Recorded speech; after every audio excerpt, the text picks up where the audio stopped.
Miami is, at first light, a series of islands, as far apart in spirit as they are close in blocks.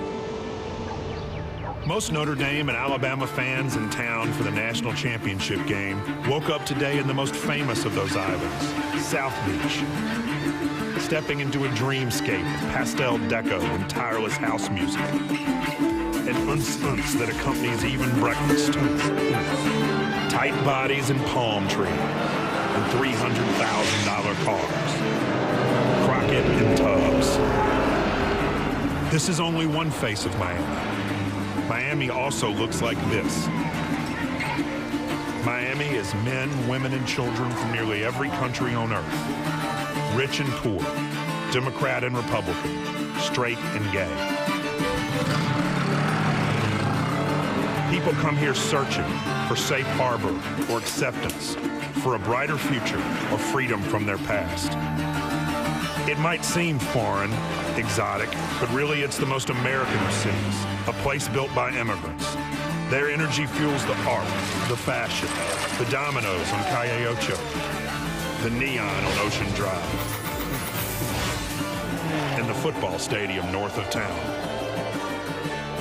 That's what we're here for, a football game, an important one, between an Alabama team that has returned itself to past glory and a Notre Dame team looking to do the same thing. With the stadium close to exactly nothing, it's easy to think that this game has nothing to do with all those other islands of Miami. And yet there's something perfect about these two teams facing each other here in this strange archipelago. And Beretta intercepted by Teague. George Teague to the end zone. Touchdown. This is where Notre Dame should play Alabama. Miami, after all, is a place where people come to find something they've lost, where they cling tight to something they've found. You are looking live at the Sun Life Stadium in Miami Gardens, Florida, for the 2013 Discover BCS National Championship. Here tonight, two of the more renowned schools in the history of college football, Notre Dame and Alabama, will compete for a national championship. For Alabama, a win would put a period on their latest dynasty. For Notre Dame, a win would reclaim their place at the summit. Good evening, everybody, and welcome. With Kirk Herbstreit, I'm Brent Musburger. Thanks for joining us. And Herbie, what a scene we've got around this stadium here tonight. We've been coming to these national championships for a long time, and especially these BCS championships. I've never seen it like this. Just trying to get to the stadium alone was a zoo. You get inside, the energy down on the field in the pregame show, I've never seen anything like it. It's Notre Dame and it's Alabama, and it's game on. Yeah, and when I mentioned Alabama, I used the D word, dynasty.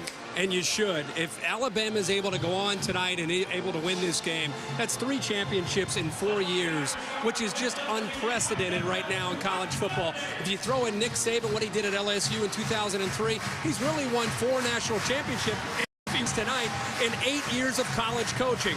Remarkable. I don't think we've seen anything like it. And Herbie, if you're like me, about the only way we could describe Notre Dame being here is magical mystery tour. I don't think anybody outside of that locker room, and maybe the family of the players, thought that Notre Dame had a shot to get to Miami and have a shot to secure a national championship, their first since 1988. We'll see if they can secure that tonight. We've got cameras all over the world. You can watch this live in the Vatican or in Dublin, Ireland tonight. And oh yes, up at the Grotto in South Bend, a final prayer. We'll keep an eye on activities not only in South Bend, but Tuscaloosa. Interest in this one extends far and wide, including, would you believe it, outer space. Go Irish. The TaxSlayer.com BCS pregame show is brought to you by TaxSlayer.com. File your federal return for only $9.95 with TaxSlayer.com.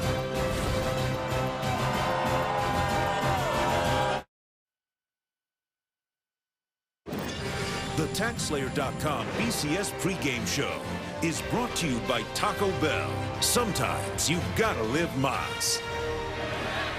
Fans enjoying themselves here at the Taco Bell Fan Fest, trying to fill the brand new Taco 12-pack box. Meanwhile, the DirecTV mobile studio rolling into Miami. Through the course of the year, the bus has provided you with more than 30 hours of interviews with coaches and players across college football. Urban Meyer rejoined us. You've won this twice. All the variables and the uncontrollables for a coach. What one key decides this tonight, Urban? Can the Notre Dame corners hold up? They're going to load the box and stop Alabama's run game. If they can hold up, Notre Dame has a chance. Coach, I think the key is going to be Everett Dose's play. His ability to identify pressure, make great decisions with the ball in his hand, I think is going to be the #1 key in tonight's game. History says experience is no edge. Everybody has a feeling about Notre Dame. Nobody's neutral about the Irish, ambivalent about Alabama. Who wins tonight? Close game, slow-scoring game, Notre Dame by field goal. Wow. I got Alabama. I think too physical for too long. They will wear Notre Dame out. I got Alabama. Time for Mr. Corso. There will be no mystery and no subtlety in his presentation as the Leprechaun and friends take the stage. Pick me up.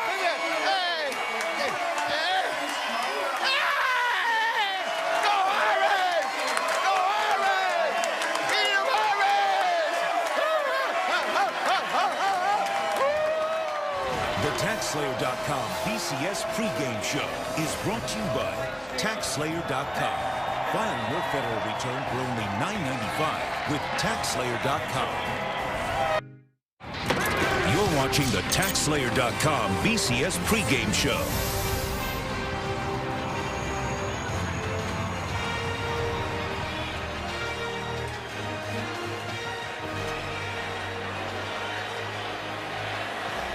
Alabama and Notre Dame come together on the football field for the first time in a generation. The unique one-game season to decide the championship. It's been called Alabama Dynasty versus Notre Dame Destiny. Only one team gets to walk out of here with a crystal ball. Will it be the first for the Irish in the lifetime of their current players, or the third in 4 years for Nick Saban and Alabama? Great build-up, kickoff moments away. We bring in now tonight's public address announcer, John McGreenen. Go. Ladies and gentlemen, at this time we ask that you would all please rise for our national anthem. The United States Southern Command will present tonight's colors. And now, to perform our national anthem, are members of the Grammy Award-winning multi-platinum selling artists Zac Brown Band. Oh, say, can you see by the dawn's early light what so proudly we hailed at the twilight's last gleaming, whose broad stripes and bright stars through the perilous fight for the ramparts we watched were so gallantly streaming, and the rockets' red glare, the bombs bursting in air, gave proof through the night that our flag was still there. Oh, say does that star-spangled banner yet wave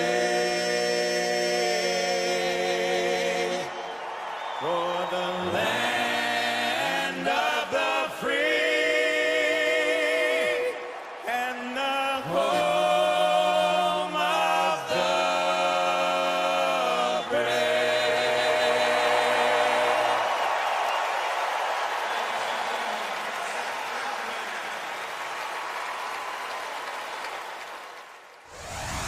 Kickoff is coming up live from Miami Gardens, and now a look inside Nissan's Heisman House.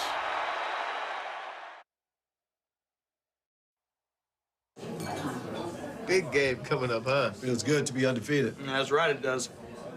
Who are you? You guys gonna eat these? Tweet to win an appearance in next year's Nissan Heisman House.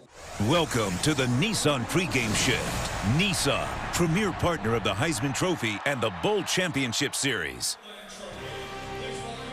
Welcome to the 2013 Discover BCS National Championship. We're tonight the #1 Notre Dame Fighting Irish take on the number 2 Alabama Crimson Tide. The time has come. The stadium filled. The teams ready.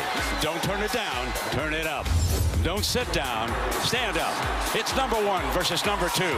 And the party doesn't stop. It's just beginning.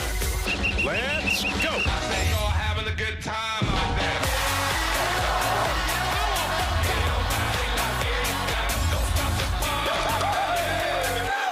I'm running through the world like a running back. Scarface world's where I'm running back. 30,000 people in here know me.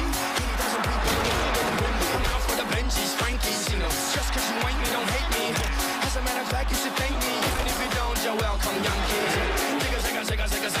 Who got the keys to the world now? Yours truly.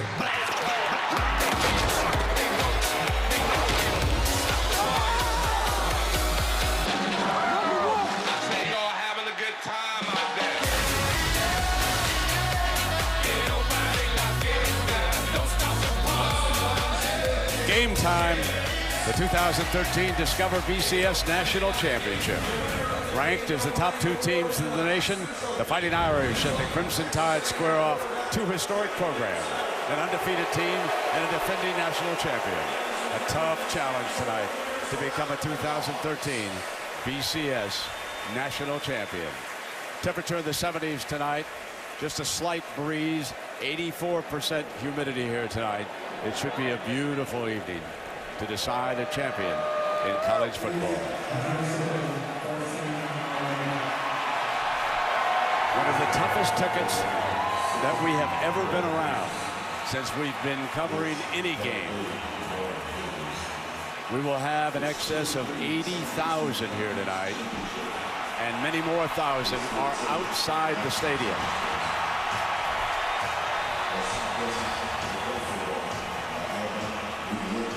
Alabama and Notre Dame.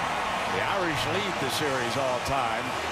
Last meeting back in '87, Notre Dame won 37-6. The classic, of course, was 1973. First time they ever played. Era Parsegan versus Bear Bryant. Era a winner, but only by a point, 24-23. Alabama's only win over the Irish came in Birmingham, Alabama back in '86. Irish fans here know they are one of the biggest underdogs in the history of a BCS championship.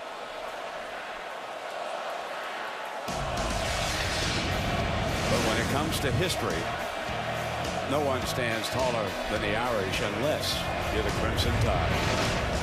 2 of the most storied programs. And remember, the Irish didn't start playing bowls until the 70s. That's why they trail by so much in that category.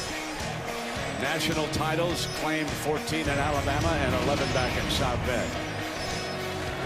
Heisman winners, and remember, play like a champion today. Coach Kelly brought a sign with him from South Bend. That's a tradition up there when they come onto the field, so that they would have it here tonight as they file out of the Notre Dame locker room. Final instructions have been given last night. The managers put the final shine on those golden helmets. And now the defending national champion, Alabama Crimson Tide from Tuscaloosa, led by Coach Nick Saban. Saban putting together a dynasty. And that's the word we'll use if they win here tonight. It would be their 3rd championship in 4 years, and there were no votes. They did it the hard way. They beat Texas.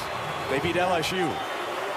And now when they come out here, they'll tee it up against Notre Dame, undefeated and ranked number 1. The Tide about ready to roll out onto the stadium.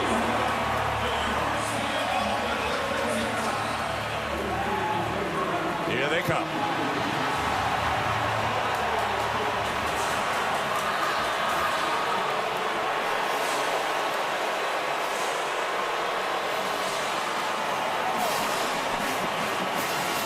You can see that the 2 teams share the same tunnel here in Sun Life Stadium. The Irish were watching as the Tide filed by.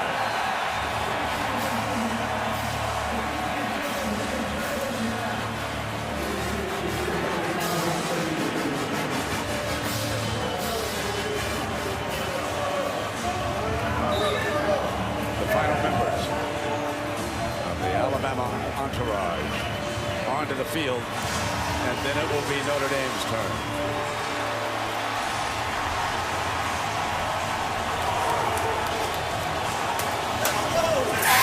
Manti Te'o, one of the most celebrated players in the history of college football, will lead him out.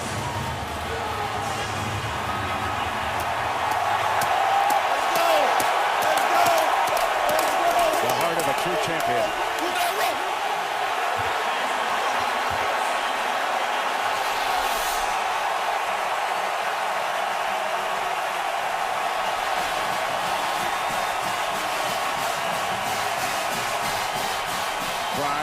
Kelly welcoming him, and this has been the Nissan pregame shift.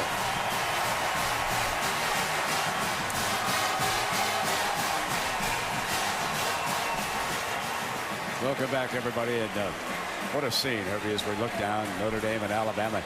And you know, a year ago, when the Crimson Tide throttled LSU, A.J. McCarron stood up, and I think he played perhaps the best game he'd ever played for Nick Saban.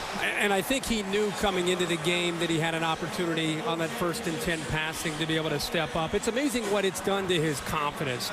He comes into this game now not just winning that and securing a championship, but beating LSU in Baton Rouge, beating Georgia in Atlanta and securing that SEC championship. They're going to put a lot on his shoulders in this game. He's going to have a lot of responsibilities at the line of scrimmage to make the right checks and try to attack this Notre Dame D. When he moves up to the line of scrimmage, what he sees Manti Te'o. He does see Manti, and I think Manti, because as you saw as he took the field, he's such a leader for this team. He's so instinctive.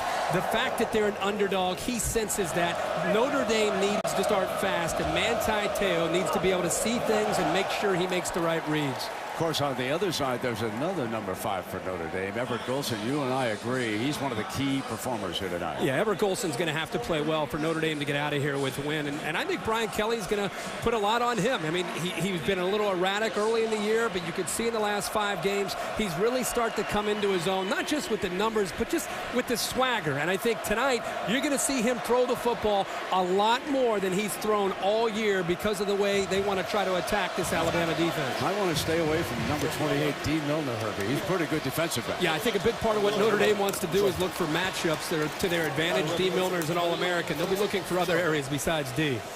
Well, let's go down to our Pac-12 referee, Lan Clark. Heads and tails. Captain, what is your call? Tails. The call is tails. And it is heads. You've won the toss. Excuse me? Notre Dame has won the toss and elected to defer. Receive. Let's go. Stand over here. Alabama's choice this half. They will receive. Good luck, gentlemen. So the Tide will handle the ball first. Let's go down. Tom Rinaldi. He's with Coach Nick Saban. Tom. Brett, thanks very much. 37 days to prepare. Essentially, it's a one-game season. What's your biggest question about your team right now, Nick? Well, you know, how we come out and play and execute after that kind of break. I think it's the discipline and execution, the focus to be able to sustain, do your job, and play with a lot of poise, overcome a lot of resiliency in the game to overcome adversity is going to be real important in a game like this, especially early on with the emotion. You believe in process, but ultimately the game is about result. Why will you win tonight? Well, you know, we got to play our best game. I mean, if we play our best game, that's going to give us the best opportunity to be successful, and that's what I'm hoping for as a coach. That's what we try to prepare these guys for. Nick, thanks very much. Good luck. Thank you. Let's go across to Heather with Brian Kelly. Heather? Tom, thanks so much, Coach. It's been nearly a quarter century since Notre Dame last won a national championship. Moments ago, when you looked into your players' eyes, what did you tell them? Well, how to win this game. You know, they know how to play the game. They'll play hard for 4 quarters. They've got will, determination, toughness. But the first 2 minutes are going to be crucial. And we've got to settle into the game. 2 minutes before the half, 2 minutes in the third quarter, 2 minutes at the end of the game. If we do that and understand how important those 2 minutes are through 4 quarters, we got a great chance to win. Coach, you've said you also believe that this game will be decided up front. What do you need to do to gain that advantage? Well, obviously, we've got to stop the run. If they can run at will and they get those big backs on our safeties, we're going to have a hard time bringing them down. Coach, enjoy it. Brent, back to you. All right, thank you very much. And that defense that you'll be hearing from tonight, and one of the leaders is Lewis Moore from Weatherford, Texas. The leader, of course, is number 5, Manti Te'o, in his final game, the young man from Honolulu.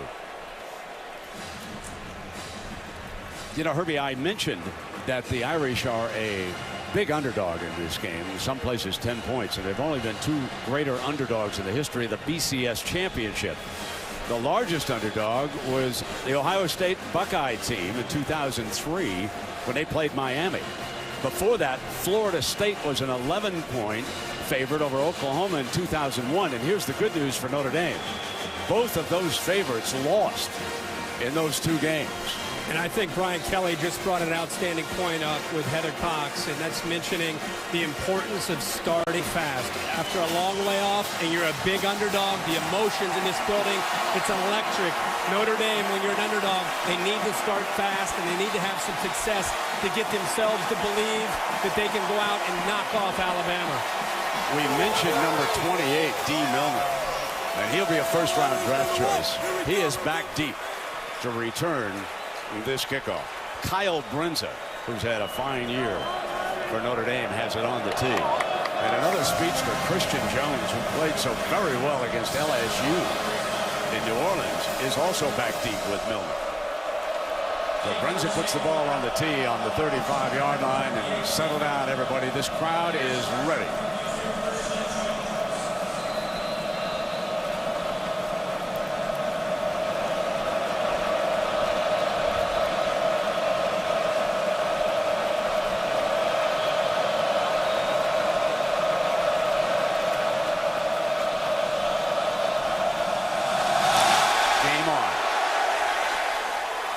Jones from the 1-yard line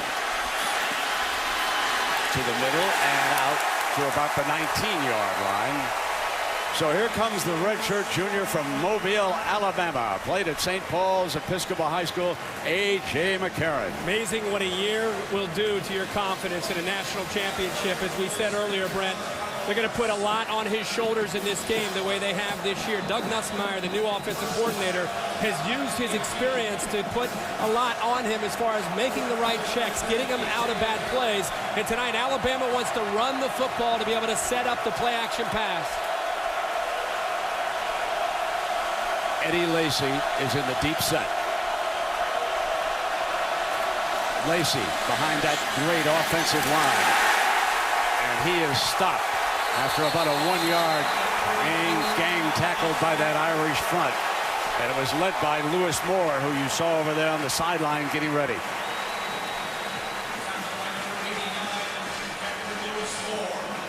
Bama wants to try to force Notre Dame's safety, Zeke Mata and Matthias Farley, to come down into run support and then try to get behind them with big pass plays downfield. Doug Nussmeier, the offensive coordinator, sticks with his same personnel. On first down, it's the play action. McCarron's going to throw deep. Norwood's got it in midfield. Just talked about it. Notre Dame's got a lot of energy right now. They're fired up to stop Eddie Lacy. There's Norwood, who had a big championship game last year against LSU. Easily gets behind coverage. The Notre Dame defense trained their eyes on the run game, and it opened up for Norwood an easy throw here for A.J. McCarron to get into rhythm. 29 yards on the game. Norwood didn't have just a good day, Herbie. He had a career day against LSU in New Orleans. Now showed the Nevada offense. Handed back off to Lacy. Lacy behind the left tackle, and he crushes the defense for another first down, and there's a penalty flag as Lacy's helmet came off on the play. He would leave for a play unless it was ripped off, and there's a penalty, then he could stay on the field.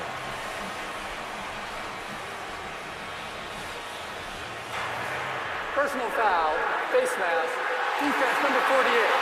15-yard penalty. If he had the end of the play, an automatic first down. So that was Dan Fox guilty on the face mask penalty, and the Tide threatening on their first drive of the game. And that play action pass allows Notre Dame to go back to trying to stop this run, and Bama's able to get a little bit more room, and at the end of the play, Dan Fox clearly grabs a hold of that face mask and pulls the helmet off. And as it comes off, on comes the freshman sensation, T.J. Yeldon. Yeldon is now in the deep set. Movement in the defensive front by Nix.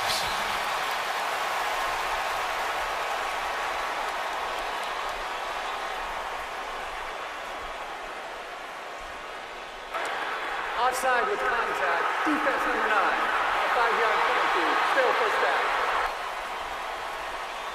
Kirby, how about our Alabama impact, fellas? Well, Eddie Lacy, obviously, along as you said with the freshman T.J. Yeldon, Amari Cooper, they're going to try to get him the ball vertically, and then C.J. Mosley and D. Milner lead the Alabama defense. Yeldon again, a lot of shifting with the Irish front for Coach Bob Diaco. Barrett Jones calls the defense, identifies the Mike linebacker. Yeldon behind the left side, and he squeezes through inside the 20-yard line. What a freshman running back he is, Jose. Oh, boy, we saw him in his opening game against Michigan in Dallas, and you could tell right then that it was going to be a special year for him. In fact, I saw Mark Ingram, who won the Heisman Trophy at Alabama, on the field after the game, and he said, man, TJ has a chance to be better than any of us before he's done playing in Tuscaloosa. Eddie Lacy saddles up, back in. Quanjo, Warmack, Jones, Steen, and DJ Fluker. That's your offensive line. That's as good as it gets in college football. As good as any we've seen in several years. Lacy bolts middle, still going, end zone, and Eddie Lacy scores the first touchdown of the night.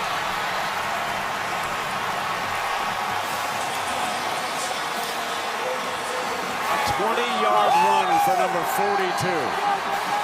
That was an 82-yard drive, and folks, that's a story.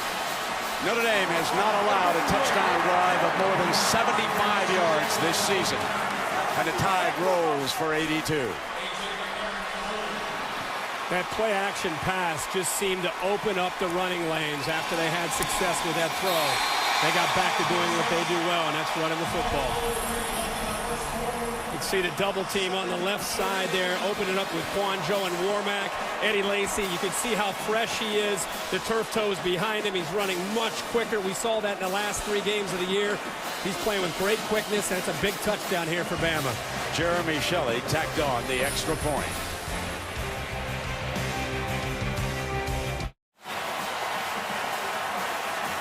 Area coverage brought to you by DirecTV. If you call yourself a sports fan, you gotta get DirecTV. The Irish have some speed back deep.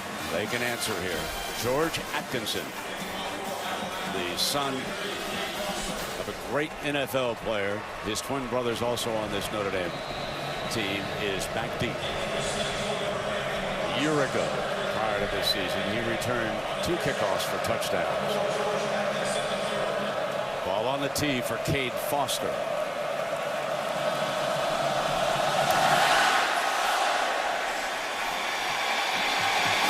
Atkinson not going to play it out. He'll come to the 25-yard line. So here is the redshirt freshman, Kirby, from Myrtle Beach High School in South Carolina, and he's been maturing with every game. Here's Everett Golson. We've talked a lot about how he has to play well. I think that's obvious. I think they're going to ask him to throw the football against this Alabama defense more than he's probably thrown all year. The other thing, Brent, is he's going to have to play with tremendous poise, much like he did at Oklahoma and USC late in the year. Be accurate, try to create, use your feet. A lot from him tonight if they're going to be able to move the ball offensively. Notre Dame has decided to open with 3 tight ends. They'll empty the backfield out.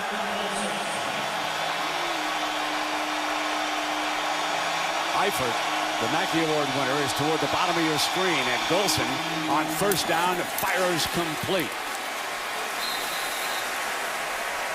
A weakness from Alabama that was exposed late in the year was LSU passing the football with success, A&M throwing the football, and right away they go to an empty set, try to get some one-on-one matchups and get the ball thrown to the outside.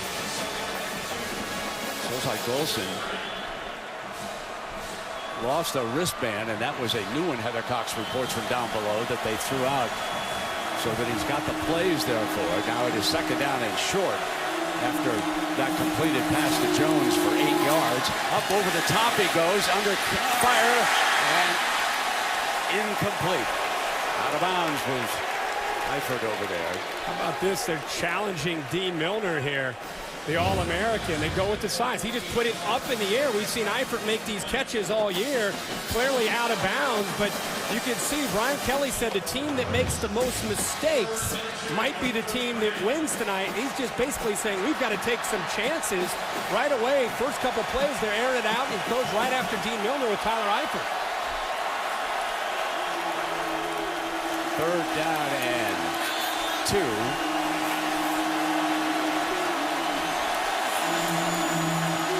Golson goes back to that far side, goes back to the well, and Eifert this time is out of bounds, juggling.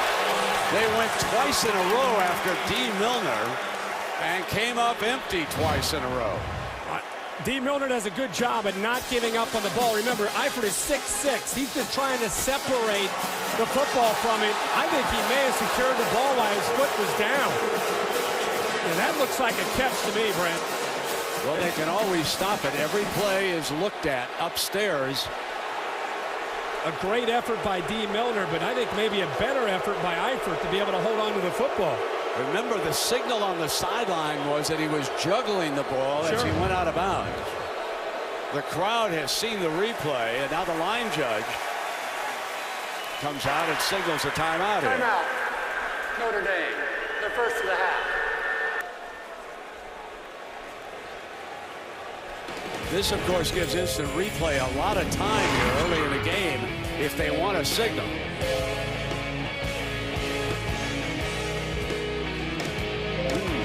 What do we have here? The Discover BCS National Championship is brought to you by the new Discover It card. Finally, a credit card that's changing the game. Taco Bell. Sometimes you gotta live más. The new 2013 Ford F-150 with EcoBoost. Allstate. Are you in good hands? And DirecTV. If you call yourself a sports fan, you gotta get DirecTV. Call 1-800-DirecTV. We're seeing some great views of the game, courtesy of the DirecTV Ultimate Picture Cam. Well, during that timeout instant replay at ample time, there was no notification down below, so Notre Dame will be punting, and Christian Jones is back deep for the Tide. Fair catch, and he signaled late. Fumble, flag comes down. Let's see if there was contact. He signaled for the fair catch at the 25-yard line. Ball was put down on the ground, but there was a penalty flag.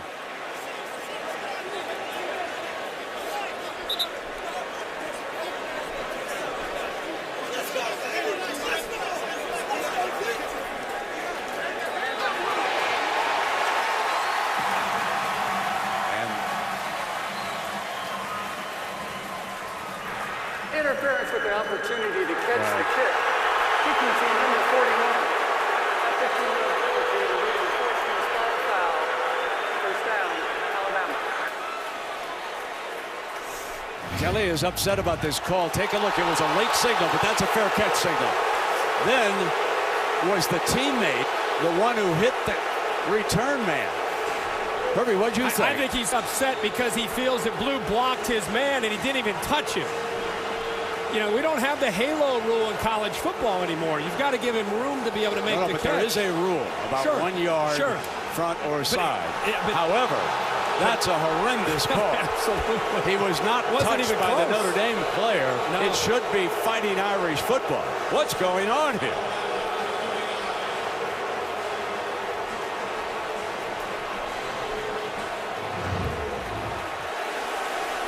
A.J. McCarron with a 7-point lead back under center.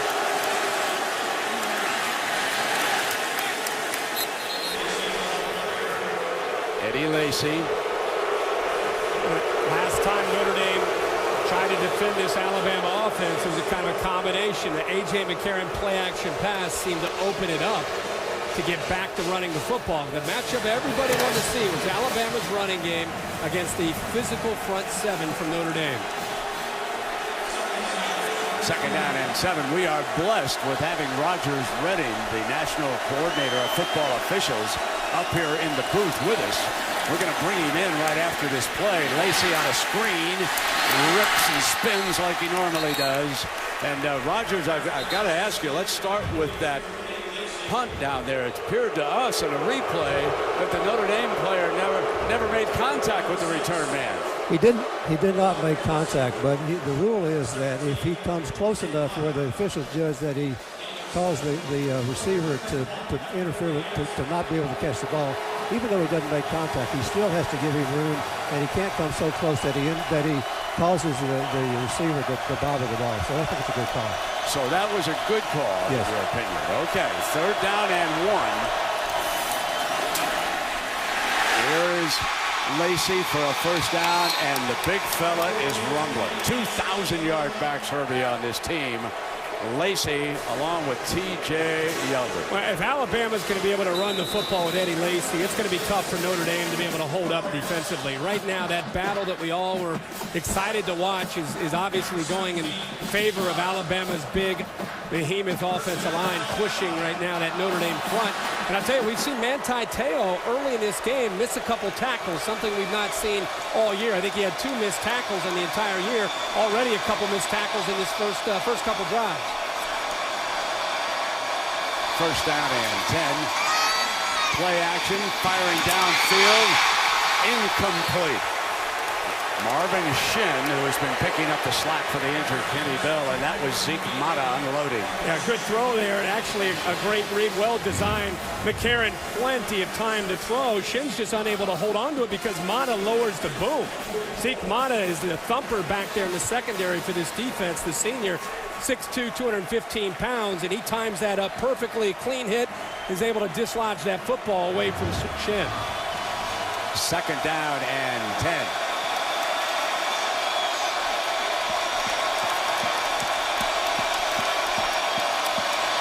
Little lateral over to Lacey, trying to find the edge, and he's forced out of bounds. Bobby Lacey goes about 225, 6 feet. And when you stand down next to him on a practice field, you would not want to try to tackle the big fella. Yeah, and I think what most people, when they think of Eddie Lacey, they think of how physical a runner he is. But now that the turf toe is healthy, the ankle is healthy, he has great suddenness and quickness to go along with that power. Facing a 3rd and 5.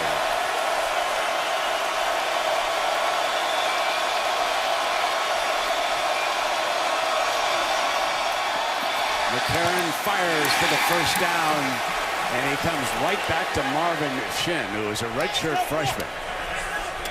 They just overload this zone here and find the man that he wants. This is the experience of McCarron. He's looking into the teeth there of Manti Te'o and the rest of that defense in the middle. You see the true freshman, 22, Elias Shoemate.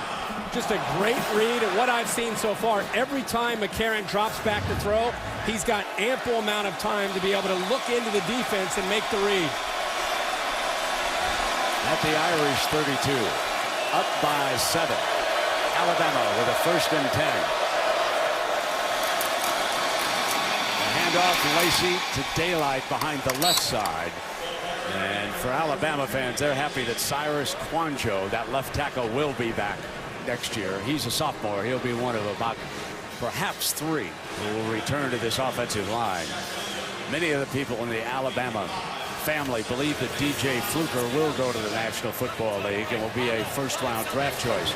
Barrett Jones, of course, is a 5th-year senior. He'll be gone. Chance Warmack, the left guard, is a senior from Atlanta. He, too, is going to be a #1 draft choice. Folks, this is some offensive line we're watching.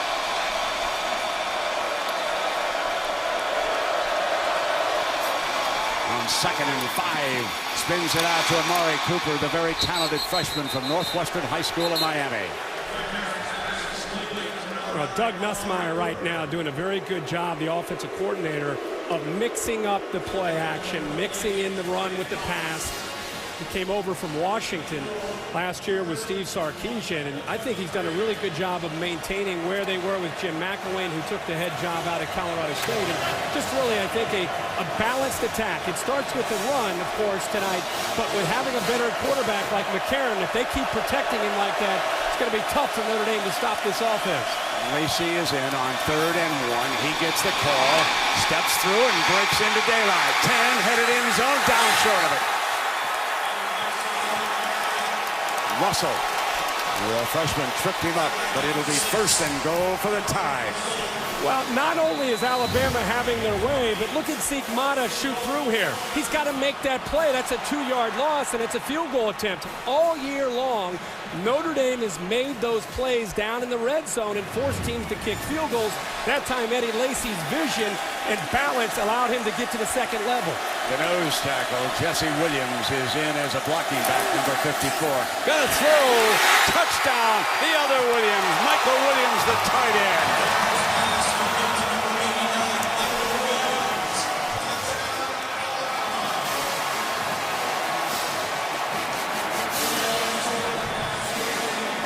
Absolutely great call by Doug Nussmeier here.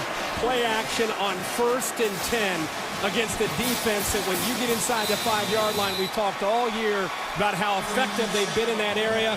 They pinch the gaps, they shoot the gaps, and that time everybody was defending the run. Perfect time to call the play action pass. Shelley slides through the extra point.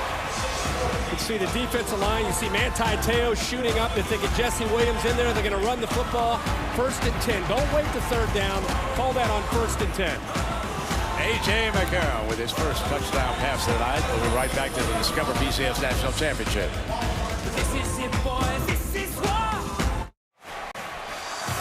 Jimmy Kimmel moves to a new time, Herbie, 11:35 tomorrow night. He's going to go head-to-head now with Jay Leno and David Letterman. Jimmy Kimmel, ABC, tomorrow, 11:35. I'll be dialed in. Love Jimmy Kimmel. So Barrett Jones is having his snap hand worked on down there. Remember, he had a left foot injury. That's the right hand that's being tended to down there. He is your ringleader. This is the 3rd position that he's played in 3 championship games. Remarkable story. Guard, then left tackle, and this year's center. Amazing. And Atkinson now will return this kickoff for the Irish to the 20-yard line. Let's take a look, Herbie, at tonight's Taco Bell touchdown spotlight. Well, they've had a couple possessions, and they've been able to put 14 points up on the board, and it's been a very balanced approach. The double team here on the left side, which opened up a big run by Eddie Lacy, Cyrus Kwanjo, and Chance Warmack. Great vision there by Eddie Lacy. And then here, Manti Te'o expecting the run with big Jesse Williams in there. 1st and 10 play action. They sneak it in behind them. 2 possessions, 2 touchdowns, and Alabama is rolling right now early in this game. That puts the heat squarely on the Notre Dame offense. They've got to respond. Sierra Wood is alongside Golson. And Golson rolls and throws again to the left, and he finally got Eifert a completion that time. Lester and fumble. Fumble, ball on the ground. And Alabama has recovered.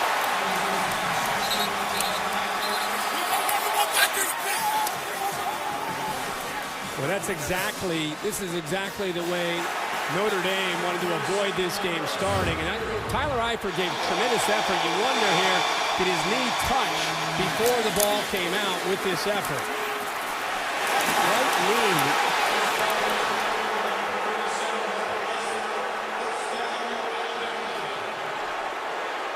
And there's the knee. You can't really, the ball's still in there. But then again, we expected them to review a play earlier, but this one looks like that knee is obviously down before the football came out. The Irish defense is trotting out on the field.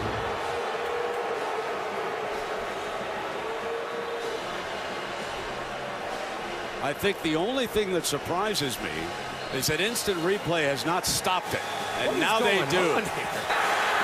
Ruling of the previous play of fumble is under further review.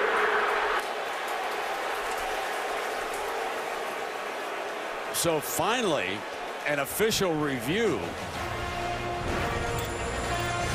Maybe the Irish got to dial up the leprechaun. I mean, what? He missed the kickoff?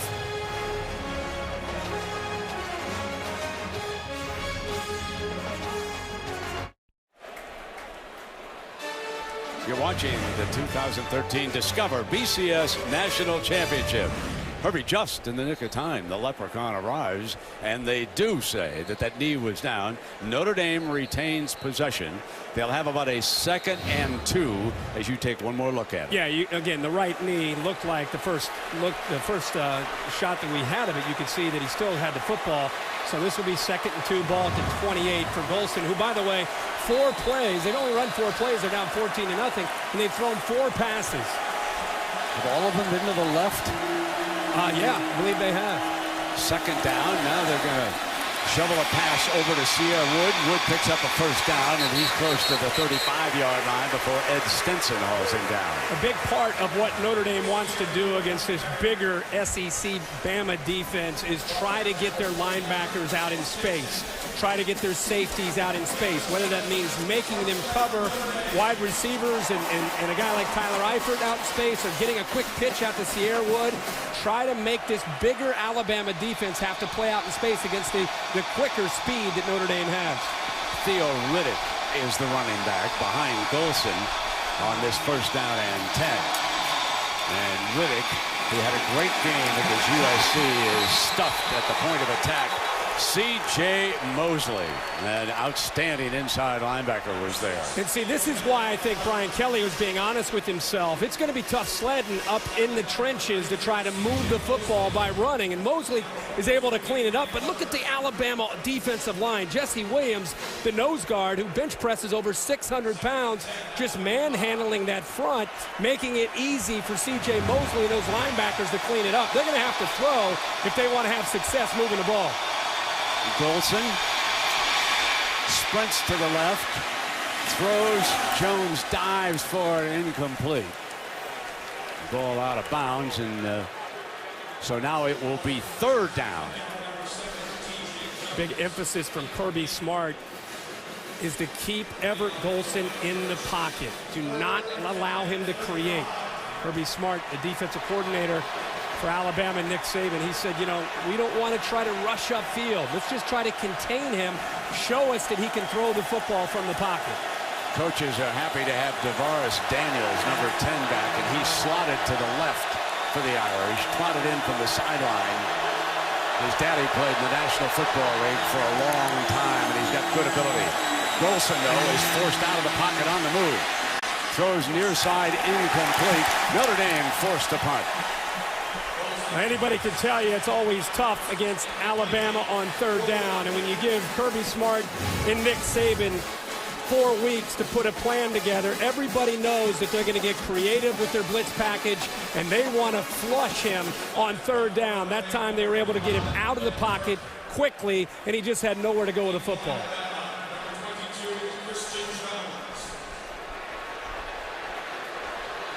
Ben Turk standing on the Notre Dame at 20-yard line. Christian Jones on the other 20 for Alabama.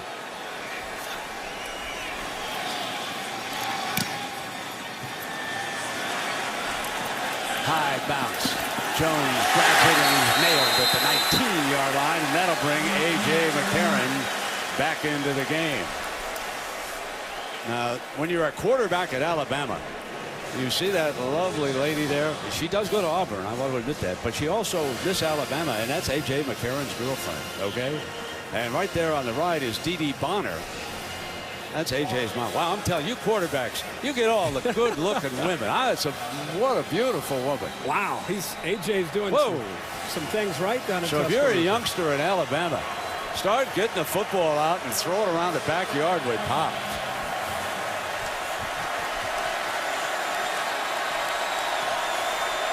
This is a big series for Notre Dame's defense, down 14.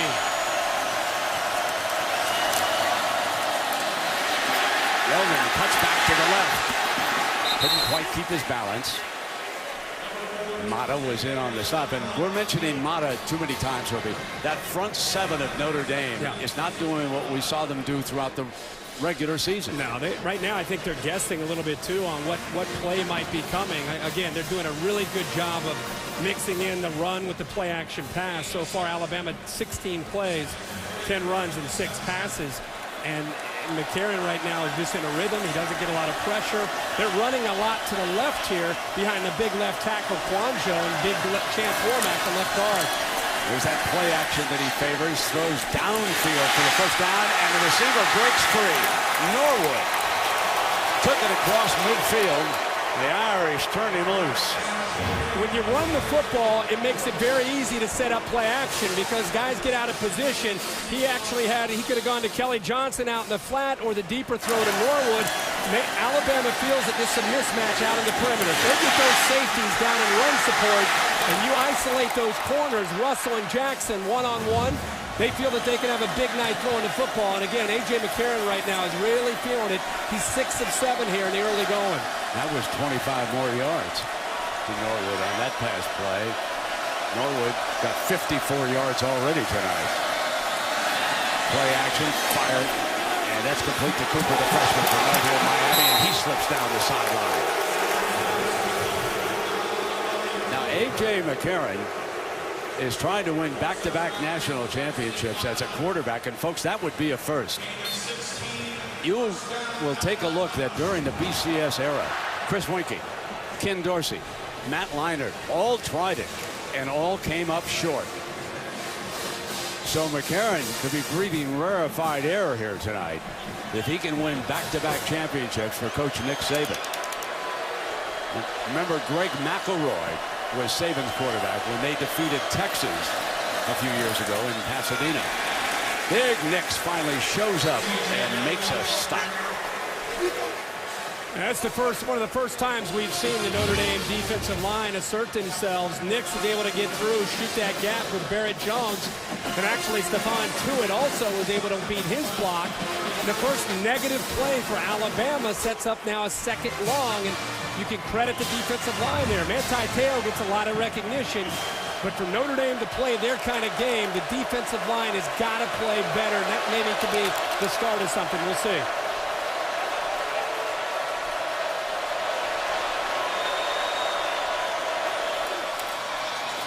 Handoff to Yeldon. Yeldon is spun around and keeps going across the 35-yard line. That'll bring up third down. It couldn't tell there if Louis Nix, as he was reaching in there to get involved in trying to make that tackle. You see him lined up there with Barrett Jones. He kind of reaches his big paw out there and almost knocked the football loose. I couldn't tell if he got the face mask there or not, but no, he's able to avoid it.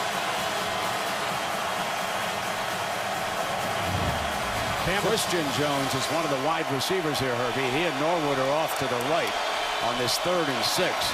Cooper's at the bottom of your screen. He's a deep threat. And A.J.'s looking his direction. Got Cooper, Amari Cooper down to the 6-yard line. He's the one who can take it deep. Just ask the Georgia Bulldogs. 27 yards, Herbie. They pick on Kivara Russell, the corner, who stays up front with Marvin Shin. You can see number 80 moved out to the flat, and it did just enough to keep 6 Russell up there to keep his attention. A huge window right behind him, and an easy throw again by A.J. McCarron. A.J. really working the outside now of this Notre Dame defense. Here comes Jesse Williams back into that backfield. He'll be the lead blocker. Yeldon, the freshman, is the running back. Yeldon behind Jesse. Got a block. Goes for the end zone, and he's just short of it. Field judge with a good look at it. Good push again by that left side. Boy, they are really controlling things there. Michael Williams, let's not forget him. We're talking so much about Quanjo and Warmack. But that big tight end Michael Williams doing a great job as well. That's a pretty good effort there by Yeldon. It's going to be a great running back for Alabama. Oh, boy. Yeah, they're going to take him. I thought he might have broken the plane there, Brent. And it's really going to come down to where his knee is. Well, the first period has come to an end here.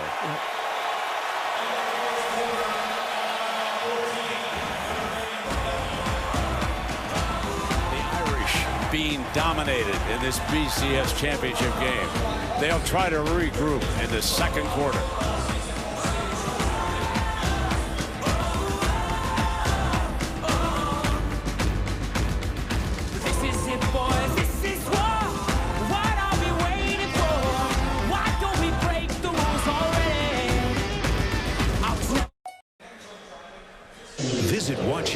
WatchESPN.com or download the Watch ESPN app to watch ESPN live anytime, anywhere.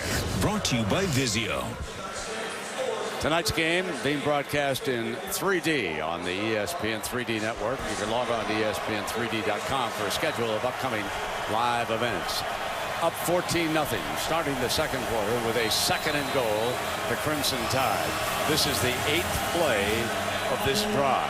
The nose guard is the fullback in that formation in front of Yeldon. They've already had a long touchdown drive. And now they have 2 over 80 yards as Yeldon takes it across. Kirby, let's go back. Do you remember our opener? Alabama took a 21-0 lead over Michigan in their first game, and now here tonight, they lead the Irish 21-0. I mean, they are dominating in every phase of this football game. Running the football, getting their quarterback in a position to have success throwing. He's 8 of 9. The defense has been dominant so far. Notre Dame right now just can't do anything right, and they're down 21 points. Shelley knocks through his 3rd extra point. So Alabama has 3 possessions and 3 touchdowns here tonight against this ballyhooed Notre Dame defense. And here's the view from our DirecTV Ultimate Picture Cam. Follow that big nose guard, Jesse Williams. He collides with Manti Te'o to open it up and then puts the safety right on his back to lead Yeldon into the end zone. Jesse going to play in the NFL. Oh, by the way, he was an outstanding rugby player in Australia. And so as Alabama goes up by 3 touchdowns, look who's real happy about that. An Auburn fan cheering an Alabama touchdown. Wow.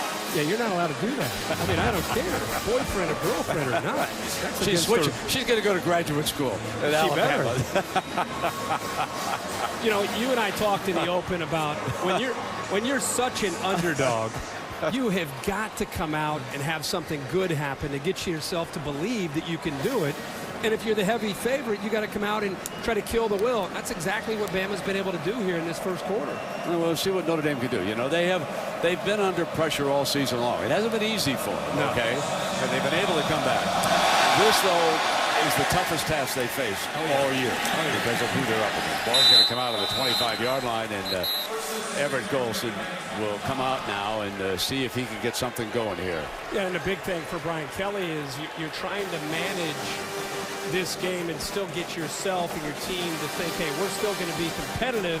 And as a play caller, you know it's tough to run the football. And so you've got to be able to try to get Everett Golson going a little bit, and you got to try to do it now under some circumstances that are putting you into some pretty obvious passing situations down by 21 here early.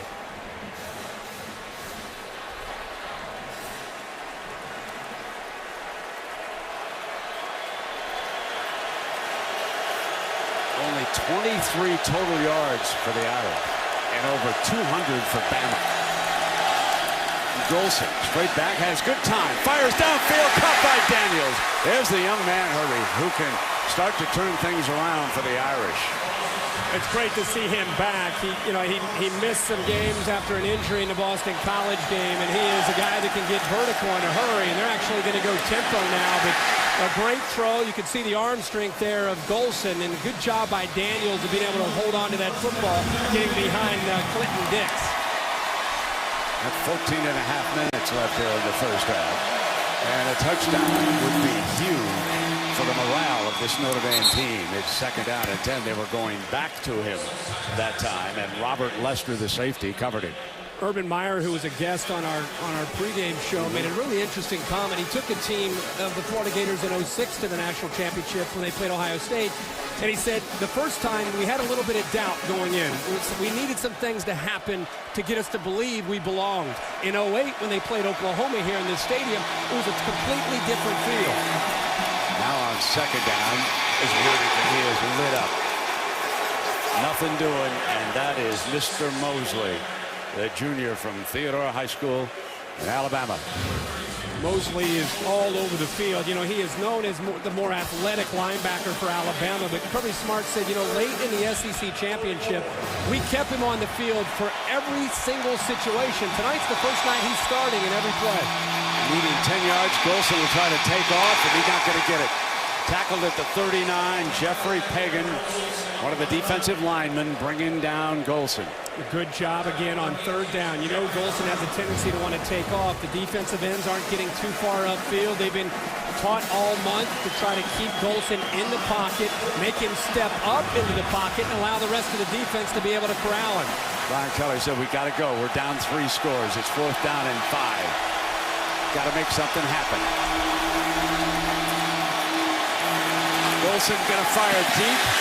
Jones, jump ball deflected by Blue.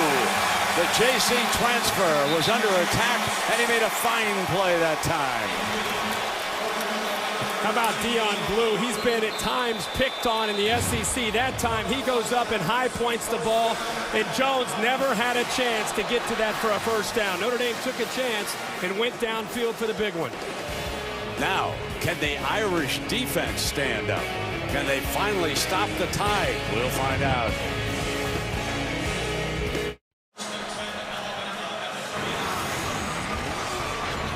You're watching the 2013 Discover BCS National Championship. Alabama 21, Notre Dame nothing.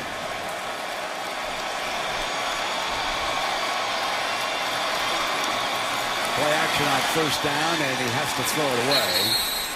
Pressure was being brought by Notre Dame that time, and Prince Shimbo. Brent, I don't think you and I were necessarily surprised that Notre Dame went for it, but the fact that in man coverage they just went vertically downfield. Here's Theo Riddick, who does a little option route and just gets smothered by the linebackers, but really a low percentage opportunity here for Everett Golson by just throwing it down the field against man coverage, and I think he and Brian Kelly may be trying to work things out. Kind of a low percentage play there on 4th down. No doubt. 2nd down and 10 from McCarron. And Shimbo was bringing a little heat in that last play. Lacey. Now the Irish defense back-to-back strong plays. Calabrese, Carlo Calabrese, number 44, in on that stop. Here's good quickness. Calabrese, the more physical linebacker between he and Dan Fox. That time they were literally shooting downhill before Eddie Lacy even had his hands on the football. Look at him shooting through the gaps. There's nothing the offensive line could do there. What that does eventually is allow Bama to go back to play action when those linebackers start shooting downhill like that.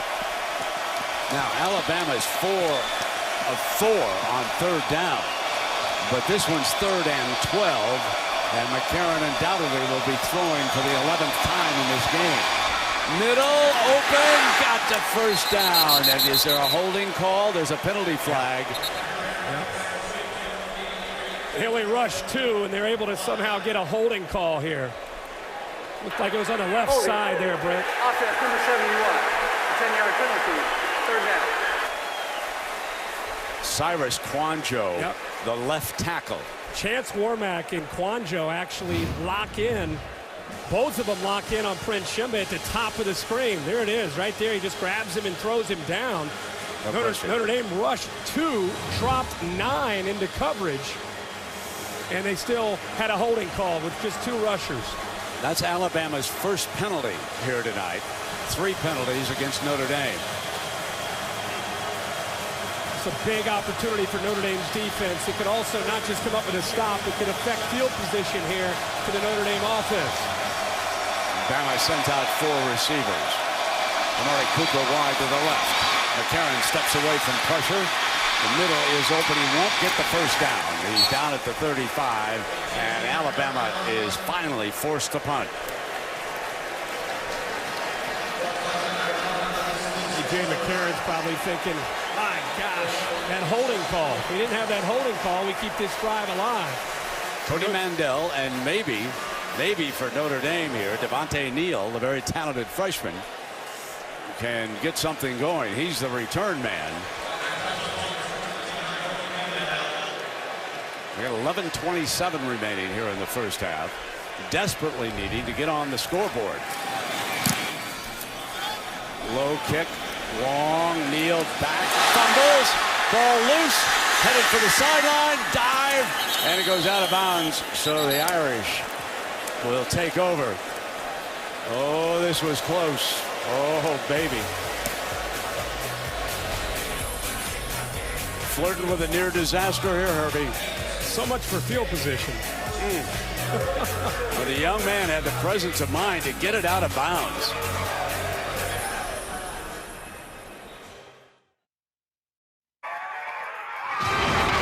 The Discover BCS National Championship is brought to you by Cadillac, the standard of the world.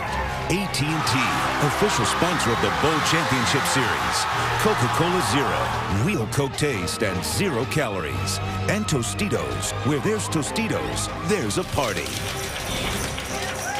Well, most of the heavy celebrating taking place in Tuscaloosa, but here's some young fans in that hospital and back in New Jersey. Notre Dame fans are saying, come on here, Irish.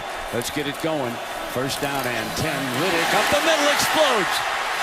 And the center fielder waited for him and took him down at the 29. Lester. It's the first time we've seen Notre Dame be able to establish the line of scrimmage here. Outstanding block by Chris Watt, the left guard, to open that play up. And I'll tell you, Theo Riddick has great quickness. And if you get him to that second level, he can accelerate into the secondary. Big first play there to start this drive. Braxton Cave, the strongest player on the Notre Dame team, is a center who blew that open. And this time, nothing doing. I mean, they were jumped. Clinton Dix got all over him on a safety blitz. He came down, he kind of baited Everett Golson. Everett Golson never even saw him. He waited, and then right as the ball was snapped, he was actually running downhill. And I'll tell you, Theo Riddick lucky to hold on to the football that time because Clinton Dix leveled him as he got the ball. Riddick is out. Sierra Wood checks in. Golson on 2nd and 13. Jones makes the catch at the 34-yard line, short of the first down. Blue making the stop. And over on the Alabama sideline, meanwhile, they are still tending to A.J. McCarron, who looked a little awkward after he went down on that 3rd down run and went over there. But Herbie, with ice and the way they were bending the toe, couldn't that be a cramp? Yeah, you know, here in this humidity here in South Florida, you wonder if that cramp on his right calf might be affecting him. So Riddick is over on the left flank for the Irish in this 3rd and 3.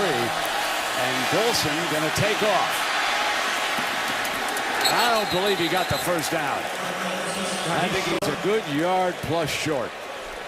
He was looking to get the ball thrown to his left to Tyler Eifert. You'd see Eifert and Golson talking right there about the route adjustment to the coverage that he saw. Golson was anticipating one thing, and Eifert did another, and because he didn't do what he thought that he was going to do, he had to try to take off and run with it. Ben Turk steps in.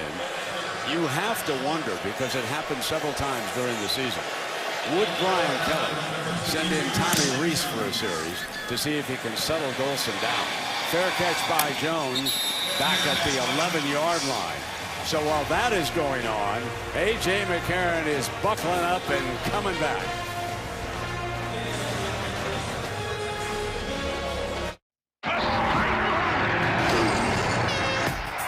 This year's AT&T All-America Player of the Year is Jadeveon Clowney from South Carolina.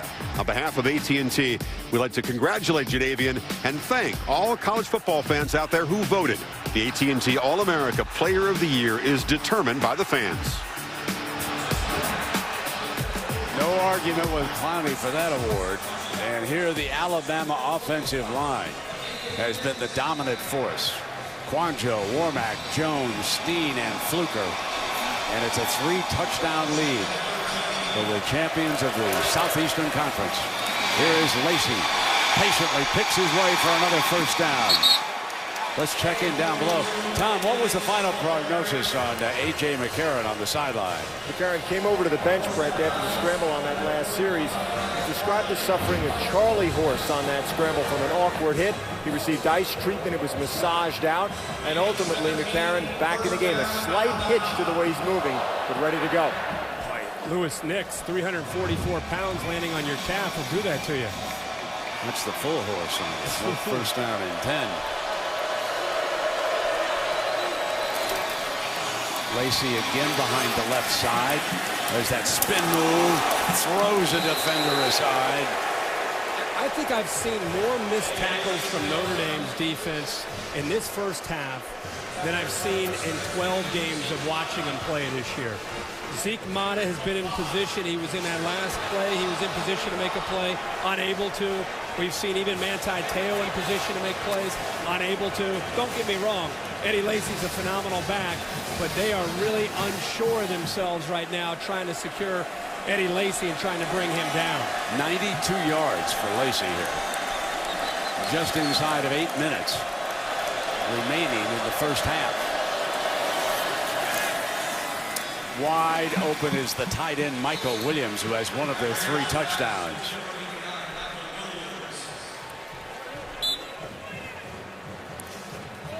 You see this Notre Dame defense. It's been one of the more dominant forces all year, and really a big reason why they're in this game tonight. But you can see what Alabama has done in this first half. They've just had their way, not only running the football, but I mean, when A.J. McCarron jumps back to throw, it's like he's playing catch out in the backyard. He's 9 of 11 so far for 118 yards. Back to throw again and drops it off to Lacy, who juggles it when he turned around, and it'll be second down. Notre Dame is so conscious of not letting McCarron have a receiver like Amari Cooper get behind him, that they're opening up some easy throws underneath, and those 18-yard out, those comeback routes, those are very, very easy for him to throw because everybody's bailing to be able to prevent the deep ball. LSU feels your pain, Notre Dame. 21-0 in New Orleans last year. The Tide rolled. Then had 5 players drafted in the first 35 picks of the NFL draft. Nick Saban and his staff simply reloaded. Second down and 10. McCarron in trouble that time, and able to get it off and flip it because of pressure from Ishaq Williams. Ishaq Williams gets the pressure, but really Capron Lewis Moore sniffed that screen out, and McCarron didn't have anywhere to throw the football. Capron Lewis Moore, one of the seniors, the leaders of this football team, doing a very good job there on that play and forcing another third down here for Alabama.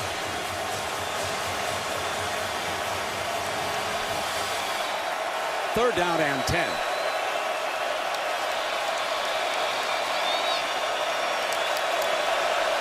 Bunch receivers with a little motion. Cooper's at the bottom of the set. McCarron gonna go deep. Cooper breaks free. Oh, he couldn't quite get it. Or to have a home run. You knew it's a matter of time till they try to get the ball to Amari Cooper downfield, and this is something you just cannot do if you're the safety. You've got Zeke Mata back there, Matthias Farley, both, and that ball just goes right behind them. If there's a little bit more air under it, Cooper walks underneath that for a deadly touchdown in this football game. McCarron thought he had it. They just miss on the big one. Devontae Neal, remember he juggled the last punt. Cody Mandel, the Bama punter.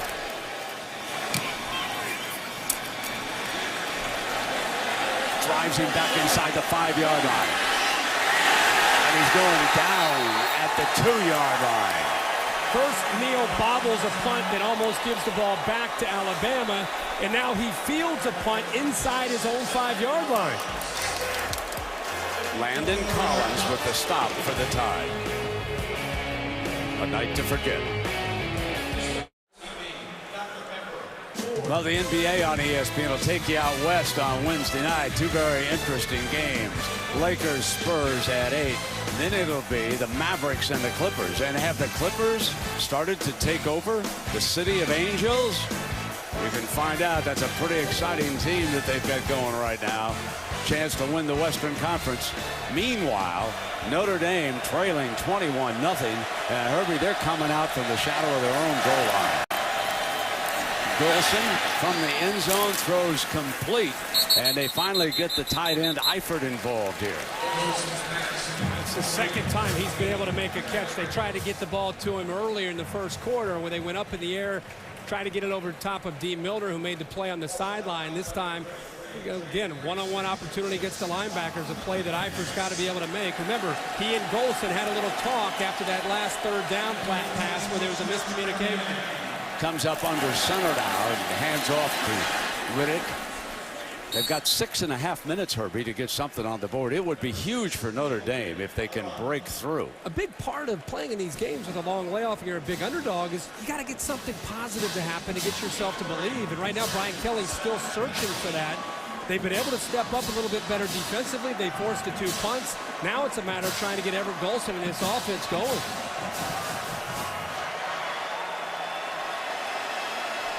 Comes the blitz from the top. He's seeing it.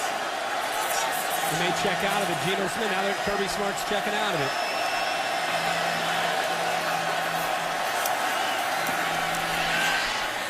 Fires to Daniels, and it was complete for a Notre Dame first down at the 32-yard line. Yeah, he recognized the blitz off to his right, made a check to be able to get an easy throw back into the sidelines here. Simple throw, good read, and a nice job of recognizing the blitz. But what's interesting is Kirby Smart called off the blitz, but they were still able to execute the play for the first. Alabama owns a huge depth advantage in this football game. 6 defensive linemen rotating now for the Tide in this football game, keeping fresh bodies out there. Play action. Golson takes off, comes back the other way. His receiver Daniels again almost intercepted. Clinton Dix simply ran out of field. It was a little bit underthrown, and it's incomplete. Really good job again by Bama of chasing him down, keeping him in the pocket, not allowing him to get to the outside. But still, Golson made a pretty good effort there to buy a lot of time. Very, very tough for Clinton Dix to be able to stay with his man that long. Great coverage and a good job again of corralling Everett Golson. John Goodman checks in as one of the wide receivers for the Irish. Robbie Toma from Hawaii is over on the right slot. Golson looks in that direction and now backs out under pressure and fires to Eifert, but that's short of the first down. Clinton Dix again. Yeah, and what they're trying to do with Golson is, again, keep him in the pocket. Here's Hubbard, one of their best pass rusher. Instead of chasing upfield, he's just trying to keep him in that pocket, make him make a play from inside the pocket. Here, they keep him in the pocket, make him try to scramble, step into the pocket, and there's 3 defenders able to chase him down. They did it again on the previous 2 plays. 6'7" Troy Nicholas on the field for Notre Dame. He's number 85. He's going to be a fine tight end. 3rd down and 3. They have not converted a first down on 3rd down yet. Play action. Golson under pressure. Spins away. Sacco and down. That was Hubbard staying with him, and Hubbard, you talk about size for a linebacker, 6'6". Hubbard just didn't give up on the play, but outstanding coverage as well. They're trying to catch him off guard here, a little bit of a play action. They don't even have Eifert out involved. And Sinceri, who's known as a great blitzer, gets involved. Hubbard doesn't give up on the play, but really the secondary, their awareness to the route and recognizing that was the key to the play. Ben Turk hangs it up. Christian Jones, fair catch at the 34-yard line. 3:43 to go. Everett Golson again having a conversation with his head coach over there on the summer. During the year, Coach Kelly yanked him out to Reese, but I do want to make a point about Everett Golson. In the Pittsburgh game, it was Golson who bailed the coach out in the second half. Right. But with his mobility, I don't think you have much of a choice. If you bring Tommy Reese into this game with this defense, I think it would really handicap your opportunity to make plays. Golson's mobility gives you at least a fighter's chance of trying to be able to move the ball. Here's the handoff to Yeldon. He swarmed around the 30-yard line, and Coach Saban would dearly love to kill the clock here and go into the locker room up 21-0. He'd like to take it on down there. Here is a man. I laughed when I read those rumors that he might be going to the Cleveland Browns and several. He's not leaving Tuscaloosa, folks. He's got a much better job.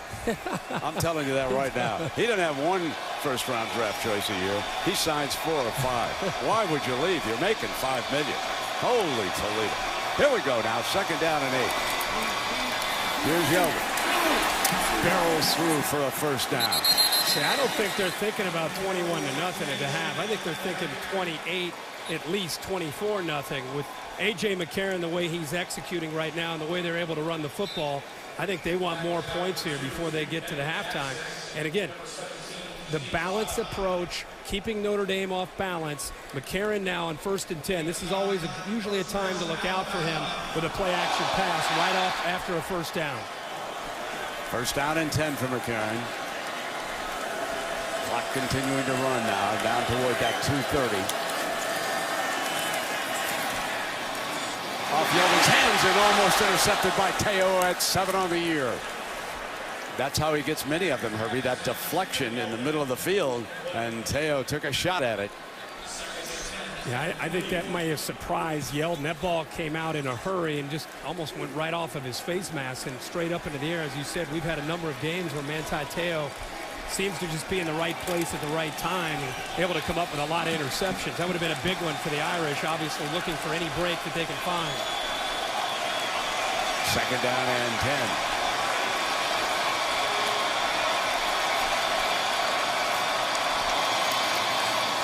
Yeldon.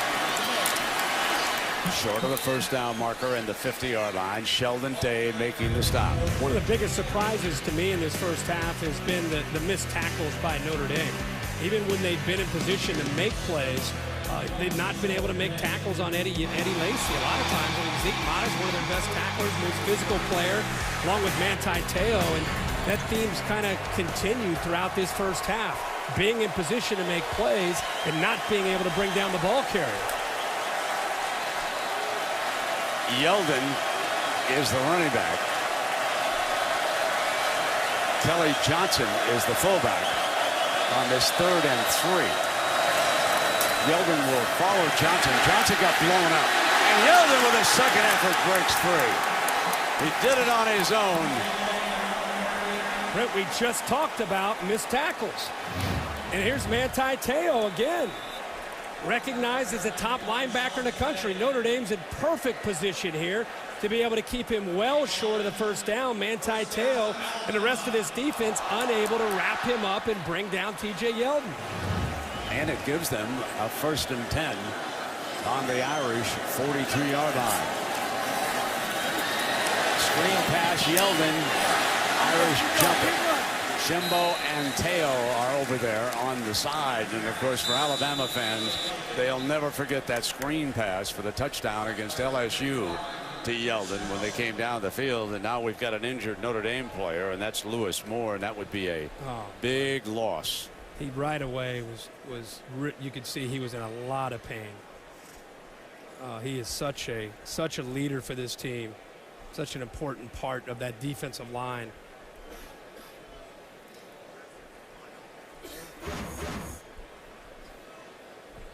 Captain Lewis Moore, he 306 pounds out of Texas, a co-captain, had 6 sacks on the year.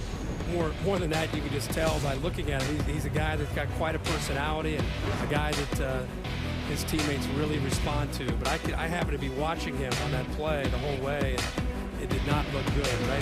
Right away, showing a lot of pain and reaching down to that right leg. So again, as you take a look at this, we talked about the fact that Notre Dame lacks the depth, and you could see it right there on the left side of the screen. Yeah, it looked like when he jumped up to try to knock the ball down, he had some kind of reaction there that clearly he was reaching down to his knee when he went up into the air. So right away something wasn't right, but great to see him up on his feet.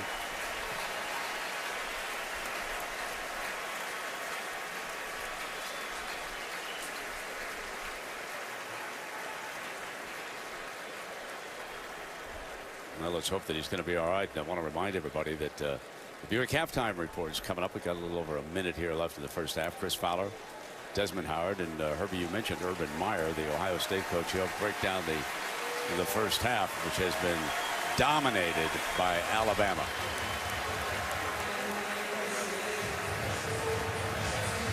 you know, not only is depth an issue, but down here in South Florida, you wonder in the second half if conditioning becomes a factor. Not to mention, Alabama's had the ball for 19 minutes here in this first half, almost a 10-minute advantage in time of possession. They have 267 total yards, 149 rushing yards. And Lacey trying to pick up more. So now 1 minute left here in the first half. Teo does make the stop this time, and the clock is running. Alabama up 3 touchdowns. So Bama will burn a timeout. They have a long field goal kicker in Cade Foster. A year ago in the championship game, as you see Lewis Moore being tended to on the Notre Dame sideline. A year ago, Jeremy Shelley kicked 5 field goals against LSU. He was wearing number 90 that night, Herbie, and guess what? He's wearing number 5 in honor of that night. That's great. Much better look, by the way, too. You always worry about a kicker wearing a 90. 5 looks better. There's Cade Foster. He is the long man. He also handles the kickoffs. 3rd down and 6. They squeeze just a couple more yards out of this, and we'll probably see Cade Foster here. And if they get a first down, they'll try to strike to the end zone. It's as simple as that.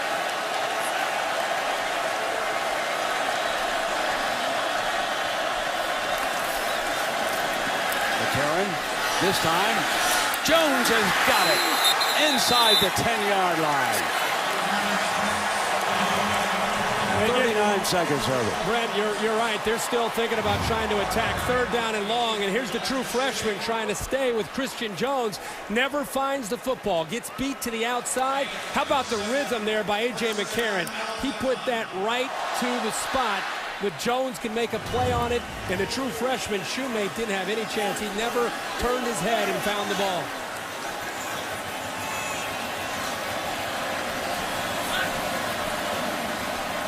Two receivers to the left. McCarron throwing all the way. Drops it off. Lacey in a foot race. End zone. Touchdown, Alabama. Tide rolling again.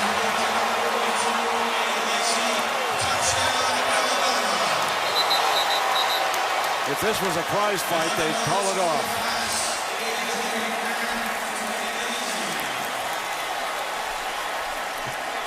Well, that play, to me, kind of sums up A.J. McCarron and the way this game has gone. Not just a touchdown pass, Brent, but it was the way he read the defense, stayed poised in the pocket, checked it down to Eddie Lacy, and he ends up in the end zone for a touchdown. During the season, Notre Dame allowed 10.33 points per game. Most points they allowed all year, 26 in that triple overtime win over Pittsburgh. Alabama has exceeded that here in the first half. He looks off to his right, is tight end. Look how he's calm. There's no pressure. And instead of forcing the throw to Michael Williams, he calmly comes back, looks for his check down, finds Eddie Lacy, no pressure. And of course, we've seen Eddie Lacy, what he can do in the open field. No, by the way, Notre Dame continuing to miss tackles in the open field. So quarterback A.J. McCarron celebrates again with his 2nd touchdown pass of the night. His girlfriend on the left, one-time Miss Alabama, and Mom is there on the right.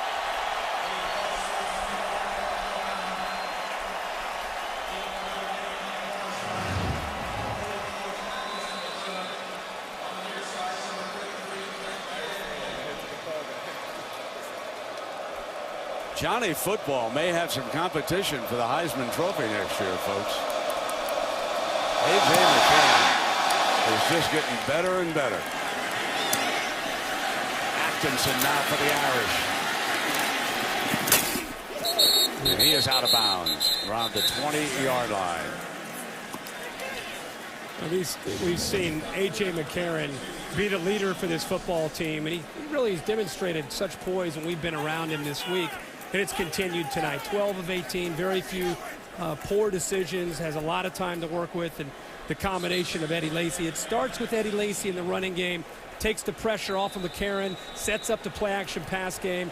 The two have been really clicking tonight, and Notre Dame's defense is really just guessing right now what play might be coming next. And those big uglies in front of McCarron doing a pretty good job here today. Yeah, that helps. 26 seconds to go for Golson and the Irish.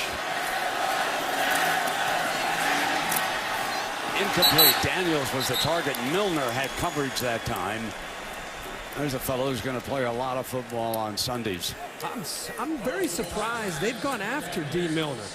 Of all the defenders that you would think they'd want to try to maybe find some matchups, the top corner arguably in college football is probably not the guy you want to test. And they've gone after him, and I'd be careful here with 21 seconds. Maybe just try to get out of dodge. You throw the football like that against D. Milner, he could step in front of it and take it to the end zone. Curling in underneath again, coming after him with Eifert. Milner is there, and Nico Johnson dropped back. He's one of the outstanding veterans of this team. So the final seconds tick away. Alabama, 28. Notre Dame, nothing. And the Tide head for the tunnel first.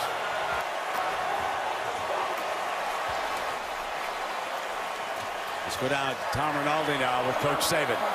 Brent, thanks very much. The scoreboard says one thing, but how would you describe your team's play, Nick? Well, you know, I think we played well offensively. We're controlling the line of scrimmage. You know, we're running the ball. We got good balance. That's what we want to have. Defensively, we're doing a pretty good job. They hit a couple plays on us, but, you know, we just got to play 60 minutes in the game. This game's not over, and our players got to understand that. Thanks. Appreciate it, Nick. Let's go over to Heather. Tom, thanks so much, Coach. Doesn't seem to be the defense that we really have grown accustomed to seeing all season. Where do the fixes need to come in the second half? Maybe Alabama doesn't come back in the second half. It's all Alabama. I mean, we can't tackle them right now, and you know, who knows why? You know, they're big and physical. I guess I do know why. It's just that our guys have not tackled the way they have all year. And then we've got to get off press and man coverage. We haven't been able to do that. So credit Alabama. They played a great first half. We got to go in there and we got to get after it and play with some pride in the second half and try to get this thing closer so we can try to find a way to win. Coach, we'll let you get to your guys. Thank you. Brent? All right, Heather, thank you. For Bama, 309 yards of offense. For Notre Dame, only 124. We'll be right back with the Buick halftime report with Chris Fowler. Welcome to the Buick halftime report.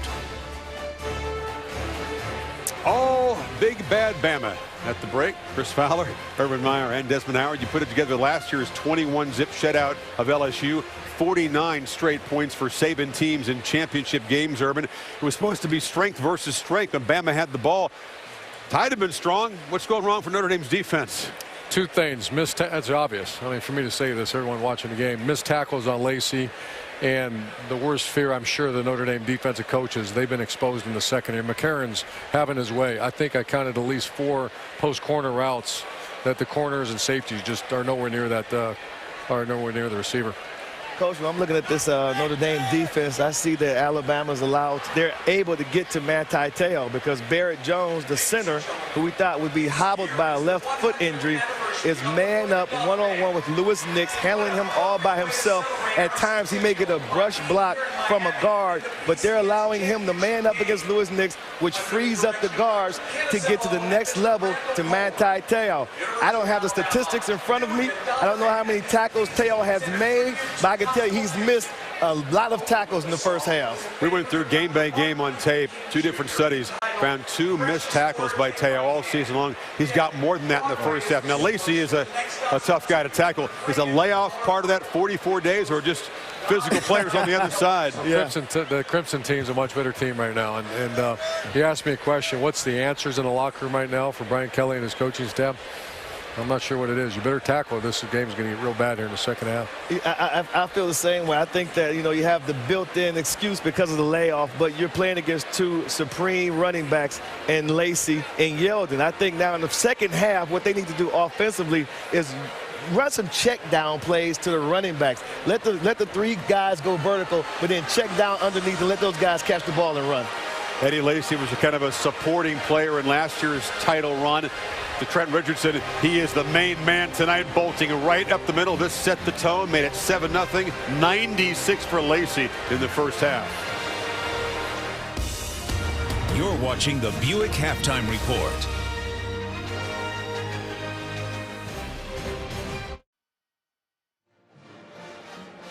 This halftime report is presented by the new Buick Enclave. It's smart made beautiful. For a team that allows 10 points per game, Notre Dame giving up 28 in the first half. They didn't allow that many in any single game. This seems like an impossible task, but if you're in Brian Kelly's shoes, you will get the ball to start the second half. You haven't converted a 3rd down or the 1 4th down play yet. What do you tell your quarterback, Urban? You can tell the game plan was to come out and enforce the ball down the field a little bit. The one juggling catch by Eifert, if that's a catch, maybe this game's a little different. But you have to, Golson's got to manage the game a little bit here. You got to get some first downs. You got to get a score. This one's over. You have to get a field goal or a touchdown. This one's over. Brian Kelly, Desmond said he was going to be aggressive. What do you think of the choices made by Golson on those 3rd down opportunities? Well, I think the problem is when they go for those big plays on 1st down and they don't get them, then they're playing behind the chains. And that leaves the offense behind the 8 ball, so to speak. They need to have manageable 1st and 2nd and 3rd downs. They're not getting that because they're missing on their 1st down plays. That's where they're 0 for 5 on 3rd downs. Yeah, the last 3 championship games, Saban's defenses have not allowed a single touchdown. The Texas, LSU, and now Notre Dame, only 2 field goals. It doesn't get much better in the second half. What can you do to stop the Alabama offense? Because you know it's going to be a very steady diet of 42-4 coming straight at you. Well, you're going to have to, and I'm not sure they can do it. But they're going to have to sink a safety in the box, force their covers to play some man coverage, or you have no chance. You need to get an extra hat in the box. They can't play 2 safeties. Which is their biggest nightmare. Yeah. They do not want to do that. We all knew that coming into this game, that if they had to drop a safety into the box, number 9, number 83, and number 80, those wideouts can cut loose. So it's going to be a long second half, but this is just a good old-fashioned butt kicking. Nightmare is the word that seems to apply for the first 30 minutes. Notre Dame on a 1st and goal play, all bowed up to stop the run, but the old 6'6" tight end Michael Williams snuck in for a touchdown pass.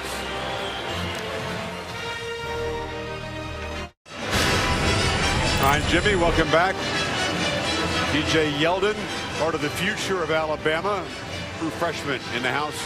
28-0. Amari Cooper, by the way, also a freshman. A.J. McCarron back next year. So the Tide, they're not going anywhere.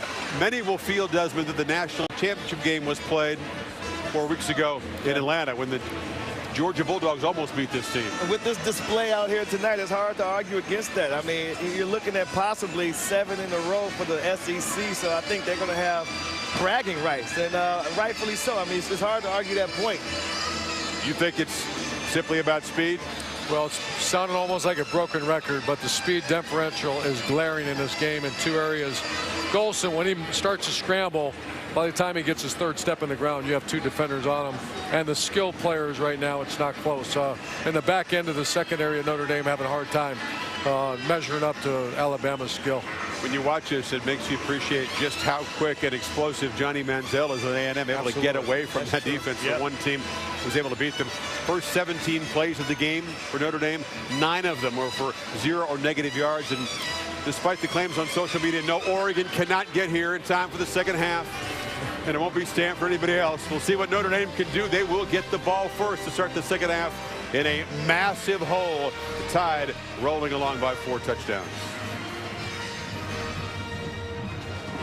This halftime report is presented by the new Buick Enclave.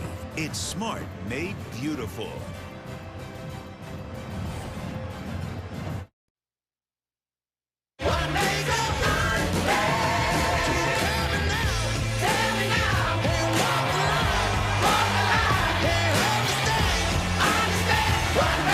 End zone, and the Tide rolls.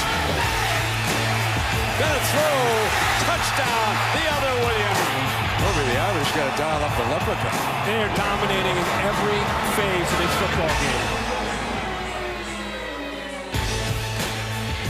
We love welcome you back to the second half of the Discover BCS National Championship. And Herbie, Alabama's really hitting them with a balanced attack. Yeah, they really have had their way. What a great game plan by Doug Nussmeier, and what they've been able to do for A.J. McCarron. We knew coming in the battle we wanted to see was about the running game.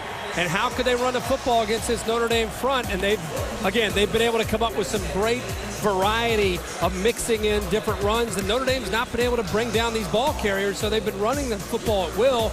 And it's just set up their play-action pass. This is early in the game. A.J. McCarron in rhythm, doesn't feel much pressure, finds Norwood downfield, and an outstanding first half, 12 of 18, just very little pressure. And you just heard the head coach from Notre Dame walking off saying, how do we get back in the second half? Maybe Alabama doesn't come out in the second half. They came out. Notre Dame does get to handle the ball first, though. This just in. And, the Irish should forget it's 28-0. Start from scratch and see what they can do here. Yeah. One step at a time. You're right. Okay. Atkinson and his teammate says, take a knee down there. Let's check in down below with Heather. Brent, I was able to catch up with Brian Kelly coming out of the locker room. He has absolutely no intention of making a quarterback change. He told Everett Golson in the locker room, I need you to be quicker. I need your timing to be better, especially against that tight man coverage that Bama's showing him. And then he said, I just need 7 points. All I care about is this next drive. Now, some bad news for Notre Dame's defense. Capron Lewis-Moore is out with a right knee injury. He will not return, Brent. All right, Heather, thank you very much. And, of course, when you look down the road with this redshirt freshman, Coach Kelly's got an eye on next season, too. So he wants to keep this young man improving, and he doesn't want to hurt that confidence here with a quick hook here tonight. Riddick cuts back into the middle, and that's a pretty good-looking first down run behind Braxton Cave, Chris Watt, and Mike Golick. I think, you and I are thinking the same thing, and Brian Kelly sounds like obviously, as a head coach, he just wants to try to get points up on the board, but he's right. This is a drive where you want to get not just points on the board, but you want to get your team to believe, guys, this is possible. Off the blitz, throws complete. And they went at Milner again. Daniels makes the reception. They're not backing away from 28's reputation. No, it's probably the 5th time they've gone back into the boundary to try to attack one of the top corners in the country. The ball is thrown perfectly. The back shoulder fade. The ball is in the air well before Daniels even comes back to the football. Just a thumbs up to Everett Golson. Daniels had a broken clavicle in the BC game, back off the injured list tonight. Golson fires other side, and Jones dives for the first down, maybe just a little bit short of it as it's spotted. Blue is battling him. Well, this is a good job again by Everett Golson. He gets enough time here, puts that football away from the defender. You see how he threw that? He positioned the ball as he's falling, by the way, backwards, away from Blue, where Jones could make a nice play on it. Second down and short. And Riddick picks up the first down before Clinton Dix, who's been extremely active, along with Mosley, pushed him back, but he had the first down, and they will move the chains. We have not seen Theo Riddick involved much in the passing game. In fact, he's been more in the backfield. I thought, coming in, they might want to try to find ways to get him in some favorable matchups, but they've needed him in that backfield more than in that slot position. Toma and Jones are to Golson's left. A little bit of a mix-up there as they were crossing. Toma was the intended target. Again, you can see there he's communicating that to Brian Kelly. One of the things that Alabama really can challenge you on is your route adjustments. You've got to be able to recognize coverage on the fly. They'll show you one look in coverage and then jump to another look when the ball is snapped. And if the quarterback and the receivers aren't on the same page, you'll often see passes that are thrown away like that.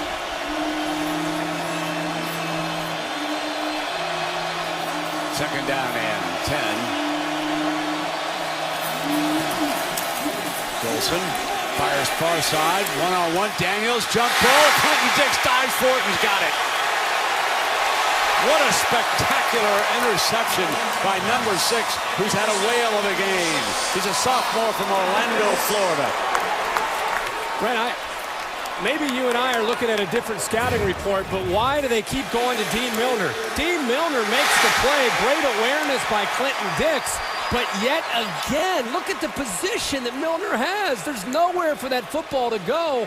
They're lucky Milner didn't come down with the interception. He gets a hand on it, goes up in the air, and an outstanding play by Clinton Dix by being in position, bringing that interception down.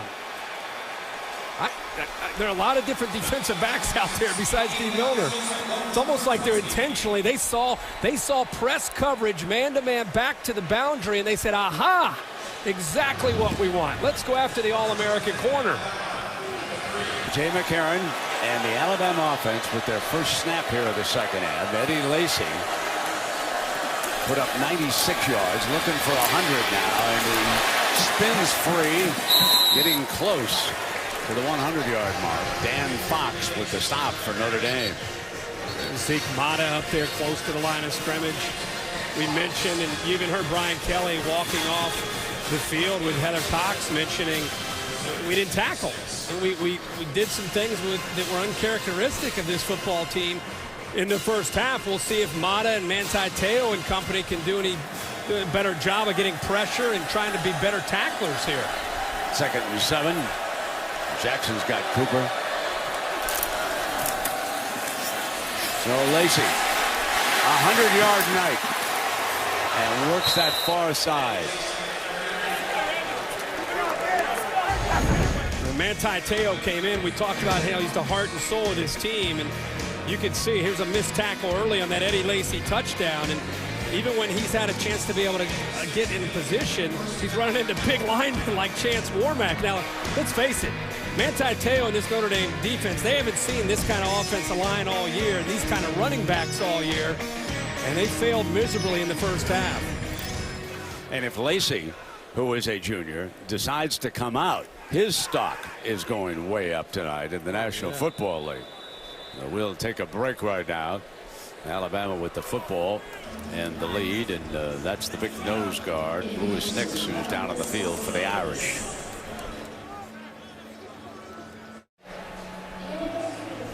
Well, here's the Coach's Trophy presented by Dr. Pepper, and it will be awarded tonight to the 2013 BCS National Champion. Alabama has collected 2 of the last 3. One was dropped and broken last spring. Well, guess what? They're closing in on a new one to take back to Tuscaloosa. They lead it 28-0, and look at Nix. Louis Nix is down. He was able to walk off, but Nix is down, and Captain Lewis Moore is already out. That's 2 of the top defensive linemen on the Notre Dame front. Play action. Rolling is McCarron. And it is complete to Norwood. I think it was an effort play here towards the boundary. He just ends up falling awkwardly. And then it looked like he might try to walk it off, and then just kind of went down. 344-pound presence there in the middle of that Notre Dame defense. It's a big loss if he's unable to come back.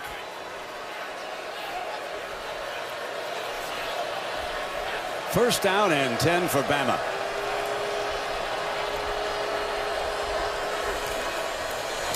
Yeldon swings it wide to the left and comes across the 40-yard line before Te'o makes the stop. A big aspect of this football game was going to be Notre Dame's front 7 holding up against the run. And in the first half alone, Alabama, when they were running the football with just that front 7 in the box, they averaged nearly 9 yards a carry with 7 in the box. So when you're averaging 9 yards a carry with 7 in the box, those safeties are going to get involved, and that's why McCarron's been able to pitch and catch with the wide receivers against these Notre Dame corners. Need 4 yards here. Got it. Jones to the Irish 46-yard line. You know, I saw that picture of Te'o down in the middle of the Irish defense and Barrett Jones on the other side. Both of these fellows attended a whole lot of banquets and picked up hardware during the month of December. They became good friends. Jones was on crutches for a while, and Te'o would carry his suitcase down, and Te'o invited him to come to Hawaii and visit the family at the end of this season. So Teo and Jones best of friends, and Jones is getting the best of him here tonight. No doubt about it. First down and 10. Here's Yeldon behind the left side to the 40-yard line. Farley. And it is amazing when you take a look at the awards that Manti Teo picked up. And he was the Heisman Trophy runner-up to boot. So he's one of the most decorated college football players ever. And yet he'd probably trade all that hardware for a 7-7 score right now. Yeah, wouldn't you think? Oh, absolutely. You picked up 7 individual awards. He went to New York City for the Heisman Trophy ceremony. And tonight, right now, Notre Dame's down big. You're right. He would love to be more competitive in this game. And he, quite frankly, has not had a great game up to this point. Second down and 4. Yeldon slipped and not going to make the first down. Well, the other side of the two belongs to Barrett Jones, and it too is one of the most remarkable stories in the history of college football. This is Barrett Jones's 3rd championship game. He's out of Germantown, Tennessee. In 2010, when they defeated Tennessee, he started at right guard. A year ago in New Orleans against LSU, he was the left tackle and won the outlet. This year, he's the center, and he won the Remington Award.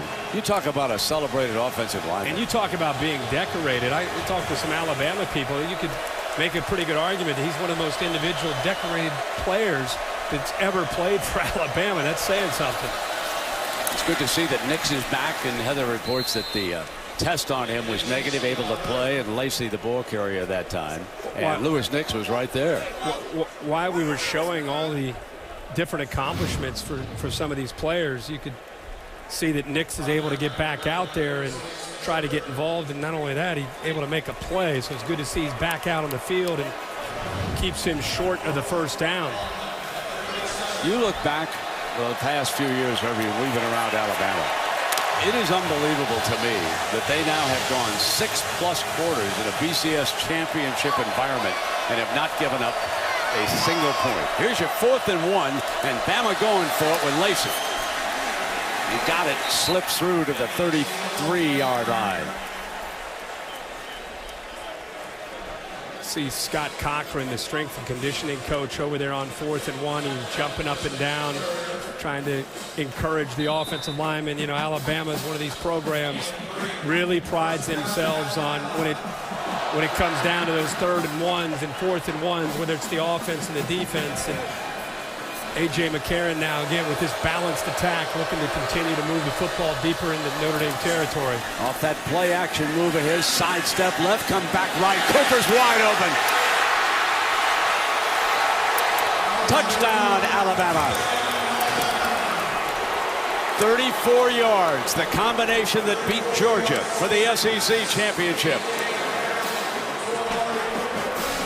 Remember, this drive started at their own 3-yard line. Boy, there's a confused defense right there.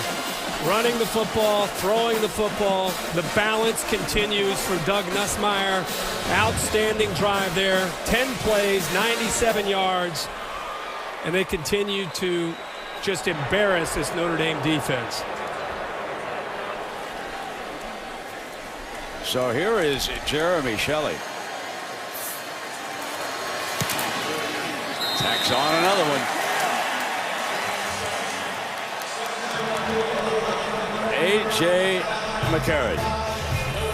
He is 15 of 21 tonight. 215 yards and 3 touchdowns. Right back to the Discover BCS National Championship.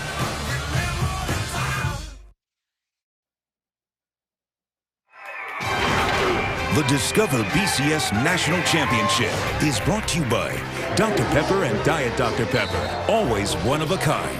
Toyota Care, caring for you and your car. Taco Bell, sometimes you gotta live Mas. And The Last Stand, starring Arnold Schwarzenegger and Johnny Knoxville. In theaters January 18th. Happiness around for Alabama fans throughout the state of Alabama and elsewhere. And folks, I can only say that right now it is high tide in Miami.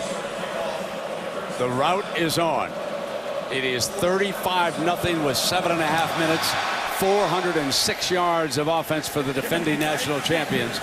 And here comes Atkinson looking to make something happen, and he won't even get back to the 20-yard line. Go back to this touchdown. Here's Norwood right here, who's actually man-to-man coverage. Kelly Johnson, the tight end, man-to-man coverage. And on the backside is Amari Cooper, who's going to drag across. Watch number 6 here, Kavari Russell. He actually gets lost here as these two receivers clear, and Cooper comes around. Russell, I think, is confused in coverage. Not only that, he runs into Zeke Mata, but that is a slow developing play that requires a lot of time. And of course, McCarron once again had all day to throw the football.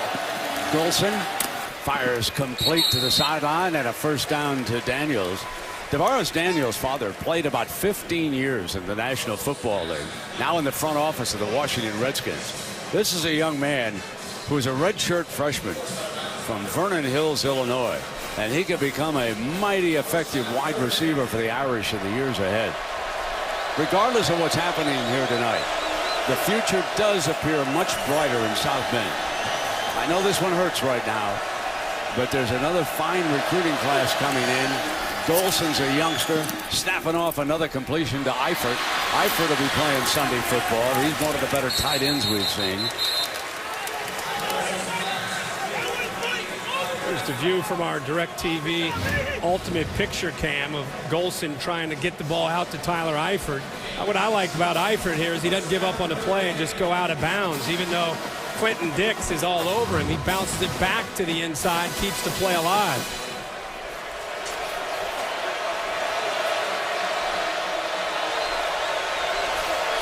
Riddick motions. Golson in trouble, fires it out of bounds. As you watch this defense, Irving, you're left wondering just how good is Johnny Manziel and Texas A&M. They went into Tuscaloosa and stunned this defense in the first quarter, jumped all over them. Well, they not only jumped all over him, they had a plan and an approach where they attacked Alabama. Despite going into Tuscaloosa and taking on Nick Saban, they were the aggressor early in that game, and they had success early in that game to get themselves to believe. Notre Dame obviously down 14 here tonight in the first quarter. Golson gives it back on a counter. Nothing but right.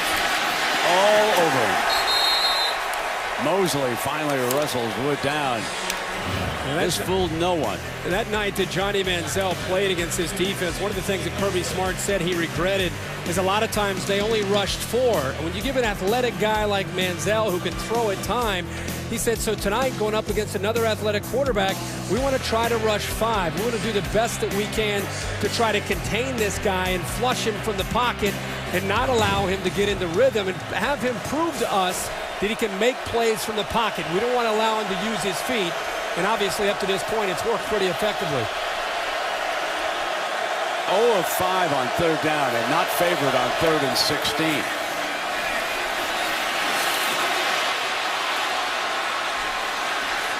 Moving right, firing downfield, and he's got Jones. How about that? 3rd and 16, and Golson makes it happen with his feet. Well, let's see if he's in bounds when he makes his catch. Ooh. It's like maybe if they're going to call that in, it had to be with his right toe dragging it. I don't think his left foot was down when he secured the ball. It's a 31-yard gain. Golson incomplete, and it'll be 2nd down and 10. Eifert was the target. And they threw a flag there in the backfield, back where Golson is.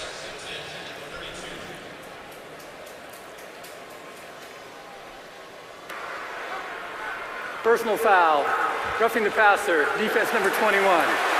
Contact to the helmet, a 15-yard penalty with an automatic first down. And that, I believe, is only the 2nd penalty here today against Alabama. And it might be 24. Yeah. It might be Smith who did it. Yeah, he led with his helmet, the true freshman from Atlanta, Georgia. Notre Dame in the red zone. Alabama fans coming alive here because they want that shutout streak to continue. LSU shutout last year. Notre Dame, with 5 minutes left in the third quarter, hasn't scored. Golson's back, firing high for Eifert and out of the back of the end zone, so it'll be 2nd down and 10. And again, they're going back into the boundary towards D. Milner. You're not getting a whole lot of separation. Look at Milner back there. And you got to give Eifert, you got to understand, he's 6'6". We know that he can go up and make plays on the ball, but he's not getting any kind of separation from the more athletic D. Milner. And Milner's body is always in position to be able to keep Eifert away from where the football is being thrown. Golson fires back, complete to Jones, and inside the 5-yard line, juggling it, however, and Blue right there, so it will be check the feet here, Herbie. Jones again with another great catch on the sidelines. Looks like his right foot got down. Boy, that is a great effort. Jones with 2 big catches here to move this ball well into Alabama territory. So that's 14 more yards for Golson. Goal line defense dashes on the field for Bama.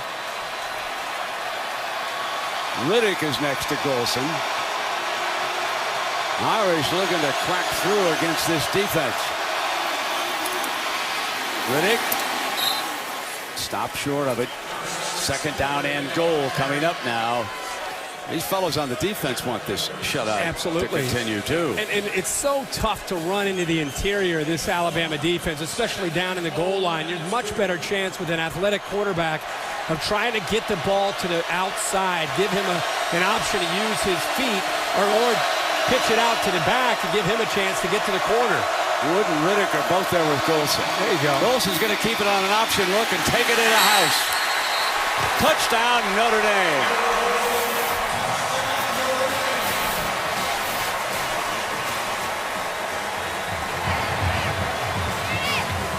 Give him a chance to get to the edge there, and he has the option here to pitch it or to keep it himself. The defense kind of way to the outside, and he cuts underneath to Dixon and is able to get into the end zone. You got to utilize his athletic ability, and he's got plenty of it. And Zach Martin, the left tackle, did a great job on that play. Remember what set this up, though. It was a 3rd and 16, and he hit Jones on that far side after scrambling. That's the key play in the drive. We'll be right back to the Discover BCS National Championship. Well, this is a wonderful partnership between the Orange Bowl Committee and the city of Fort Lauderdale, along with Discover and the Miami Dolphins. They built this $3 million football field, and the youngsters can play there along with an 8-lane track for track and field events. They got covered seating, new scoreboard. It's wonderful. $3 million donated for that. And in addition, the Orange Bowl Committee will be making a donation of $1 for each person in attendance at tonight's game towards the Sandy Hook School Memorial Scholarship Fund. In total, I'm told the contribution now will be $80,120. So thank you very much on behalf of the wonderful folks in Newtown who suffered through that horror. So here we go now with Notre Dame on the scoreboard. Christian Jones is going to come out on that far side. Not a good idea. 13-yard line, he's down. So A.J. McCarron and the Bama offense will have a 1st and 10 when you come back.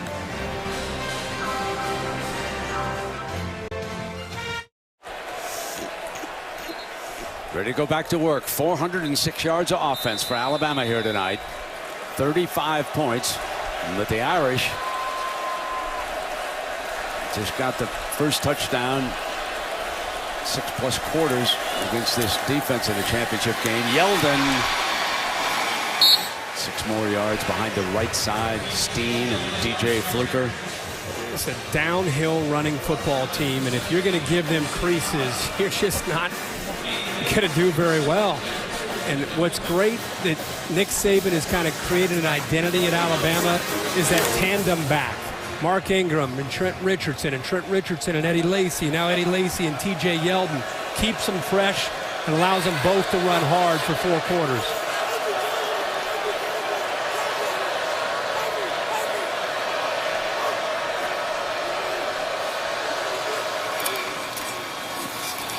Stepping out to the right for the first down is Yeldon and breaks free on the sideline. There's a penalty flag down.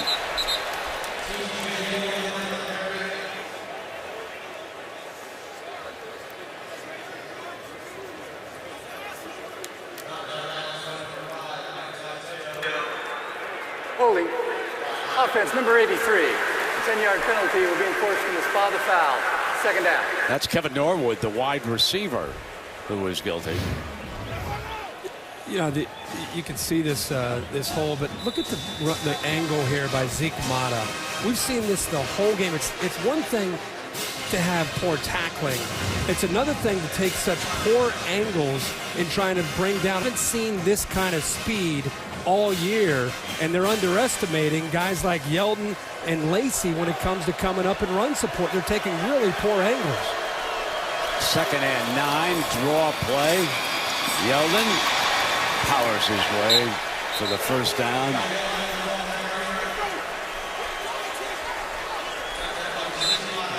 Bama has had a lot of success running between the tackles tonight with both Yeldon and Lacey. See, not a whole lot off to the right, but some big plays up the middle. 142 yards between the tackles. People wondered, could Alabama's offensive line and these backs run against this front seven? Pretty definitive, yes. 212 rushing yards and 215 passing yards for a very balanced Crimson Tide attack. Yeldon on a cutback, another blown tackle. And he crosses the 30-yard line with 2 minutes remaining in the third. Shembo and Fox finally get Yeldon down. And here comes Lacey. Lacey with a 100-yard night, 120 on the game. Pretty nice. You take out Yeldon, you bring in Eddie Lacey or vice versa. You don't miss a whole lot. They complement one another very well. Remember, Jolston Fowler was injured earlier this year. He's another quality back. Kenyon Drake, a very good-looking sophomore from Fort Walton Beach, Florida. He probably is number 3 here tonight if they ever get there. 2nd down, and here comes Lacey on that little delay. He crosses the 35 for a first down. Russell with the stop for the Irish. Well, the Notre Dame defense, Herbie's had to be on the field for almost 30 minutes here tonight, and you can see that they're really getting worn down. It's going to be tough in the fourth quarter, not just dealing with being out there so much, but you're looking at quite a deficit, and that's when the mental fatigue starts to set in as much as the physical fatigue. Wide receivers off to McCarron's left. McCarron 15 of 21. Reaches to Lacey. Lacey steps away from the defender, crosses the 40-yard line. This will be 2nd down.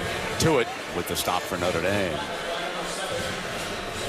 And Teo just shot his gap here, taking a chance, anticipating the run. He gets through, and then you can see the left tackle, Quanjo, got just enough of him there to keep him from getting back there to Eddie Lacey.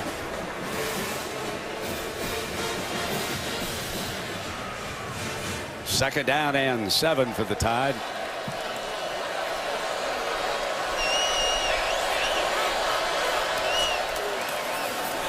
McCarron comes toward the near side and puts it into Cooper's hands for a completion. What a throw. Just across midfield. Oh, man. I mean, when you're feeling it, you're feeling it. Isn't that the truth? I mean, that is just, if you can make that throw, there isn't a throw tonight that A.J. McCarron can't make. On the run, throws it. I thought he was close to throwing it out of bounds, and somehow Cooper comes down with that. Great job. That's a true freshman, by the way, holding on to that football for that catch.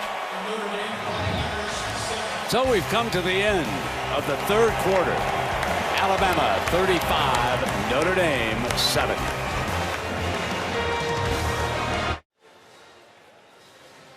Visit WatchESPN.com or download the Watch ESPN app to watch ESPN live anytime, anywhere. Brought to you by Vizio. Fourth quarter, BCS championship. Alabama, you can now use the word dynasty. 15 minutes away from their third championship in 4 years. And they didn't win it at the voting booth. They won it on the field.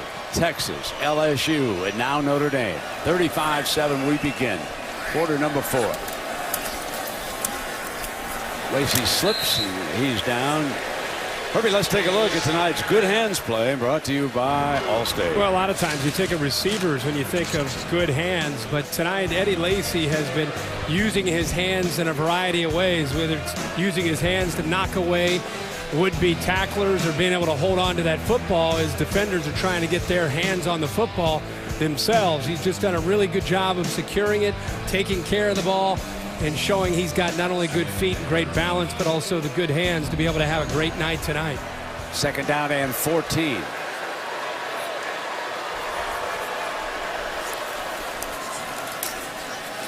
Off the play action, drops it down to Kelly Johnson. First time he's handled the football here tonight. Well, these coaches have incentives, and when they work for public institutions like Alabama, you can find them out. And there is Nick Saban, his base salary. BCS National Championship appearance, $110,000. Win the title tonight, $200,000. That's a pretty good payday. NFL. He's working his way to $6 million. No NFL. way he's going to Plus, the he's NFL. happy.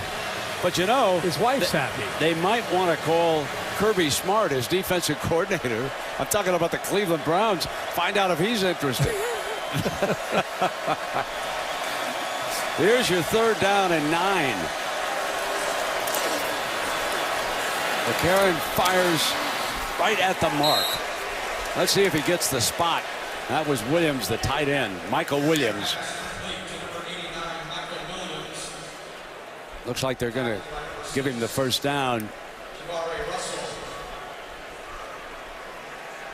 That's a first down. Ishaq Williams, who's really 260 pounds, number 11, right in the middle of your screen. He's not necessarily the most nimble defender in space, and Michael Williams easily just sits there in the soft spot of the zone, and an easy throw yet again for A.J. McCarron. What a surprise. 18 to 24 now. 13 minutes. First down and 10. Play action. McCarron going to go for the touchdown. Cooper incomplete in the end zone. They used Kevin Norwood to clear out the defender, and it opened it up for a one-on-one opportunity, which Alabama always wants to be able to take advantage of. That's a great move by the freshman, Cooper. I'll tell you, you talk about a polished receiver for a true freshman. This guy has been sensational all year, and tonight they've been able to try to find him in some one-on-one chances. They just missed another home run there to the young man. Terry Bridgewater, now at Louisville, was his high school quarterback at Northwestern High School.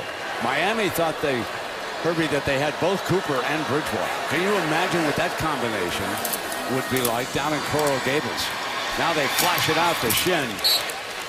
So we've talked and mentioned about the fact that Nick Saban's going no place, going to stay right there. But there have been some moves. Chip Kelly, he's not going to the NFL either. He's going back to Oregon.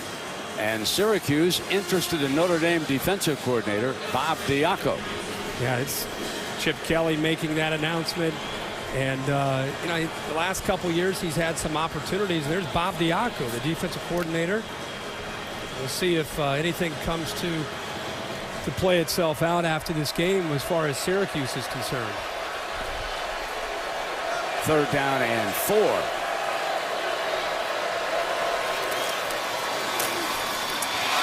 Lacy bursts to the middle. Across the 20-yard line. Lacy closing in on $150 here tonight. Well, I just love to watch Eddie Lacy when he's healthy. Watch him at the initial point of attack. Just patiently wait, and then a little jump cut, and then he's able to get up to the next level. Just this little cut right there. Gives the off-cure their blocks. Gives them a great, even a better blocking angle to be able to get to the linebackers. But just that little jump cut and the patience that he showed there opened that play up. Now Yeldon with 89 yards checks in. He's an outstanding receiver, remember.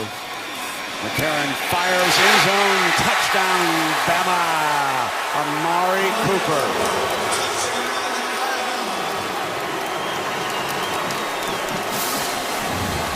They got him again, able to hit the zone here, right into the middle between the safeties They couldn't get there. There's Farley sitting back in coverage. They split them. And when you split safeties like that, you've got to be able to throw the ball with a great deal of velocity. You can't hang it up in the air to give the safeties a chance to come over. He put that on a rope, and Cooper's able to come up with another touchdown. Shelley for the extra point. Alabama this time goes 86 yards in 14 plays.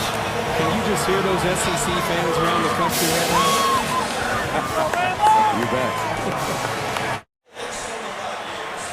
Now, there are the big uglies tonight. Listen to the length of these drives, ladies and gentlemen. 82, 61, 80, 71, 97, 86. Oh, my. What a roadkill.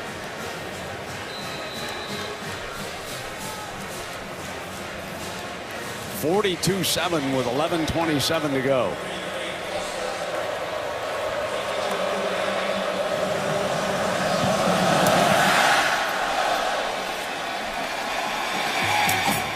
Atkinson will take a knee, and I want to remind everybody about the Western Conference matchups. NBA Wednesday presented by State Farm at 8 p.m. Lakers take on the Spurs, and following that it'll be the Dallas Mavericks and the Los Angeles Clippers, all Wednesday on ESPN.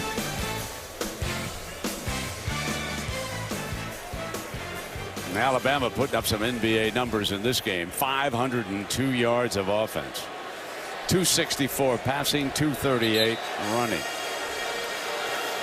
And Amari Cooper, who caught that touchdown pass, has now bested Julio Jones' freshman numbers. He has 1,000 yards as a freshman, 58 receptions. That ties the great Julio, who's with Atlanta, and 11 touchdowns. The Falcons, of course, they'll be hosting the Seattle Seahawks in the NFL playoffs. And Sari out of blitz has got Golson in his sights, and Golson got it off in time, Herbie. Yeah. Vinny Sunseri times up his blitzes very, very well. In fact, that's really his specialty. When they put him in there at nickel, the offensive line doesn't make the adjustment because he came so late. And Golson just trying just as much as he can to buy enough time and actually put in a position there where Eifert could have made a play on the football. Second down and 10 for Golson and the Irish. Far side, Daniels. Daniels turns it up for a first down. This is usually where you're going to see Nick Saban coaching on the sideline as if he's down 42-7. Usually he shows his most energy and enthusiasm when his team has a lead like this.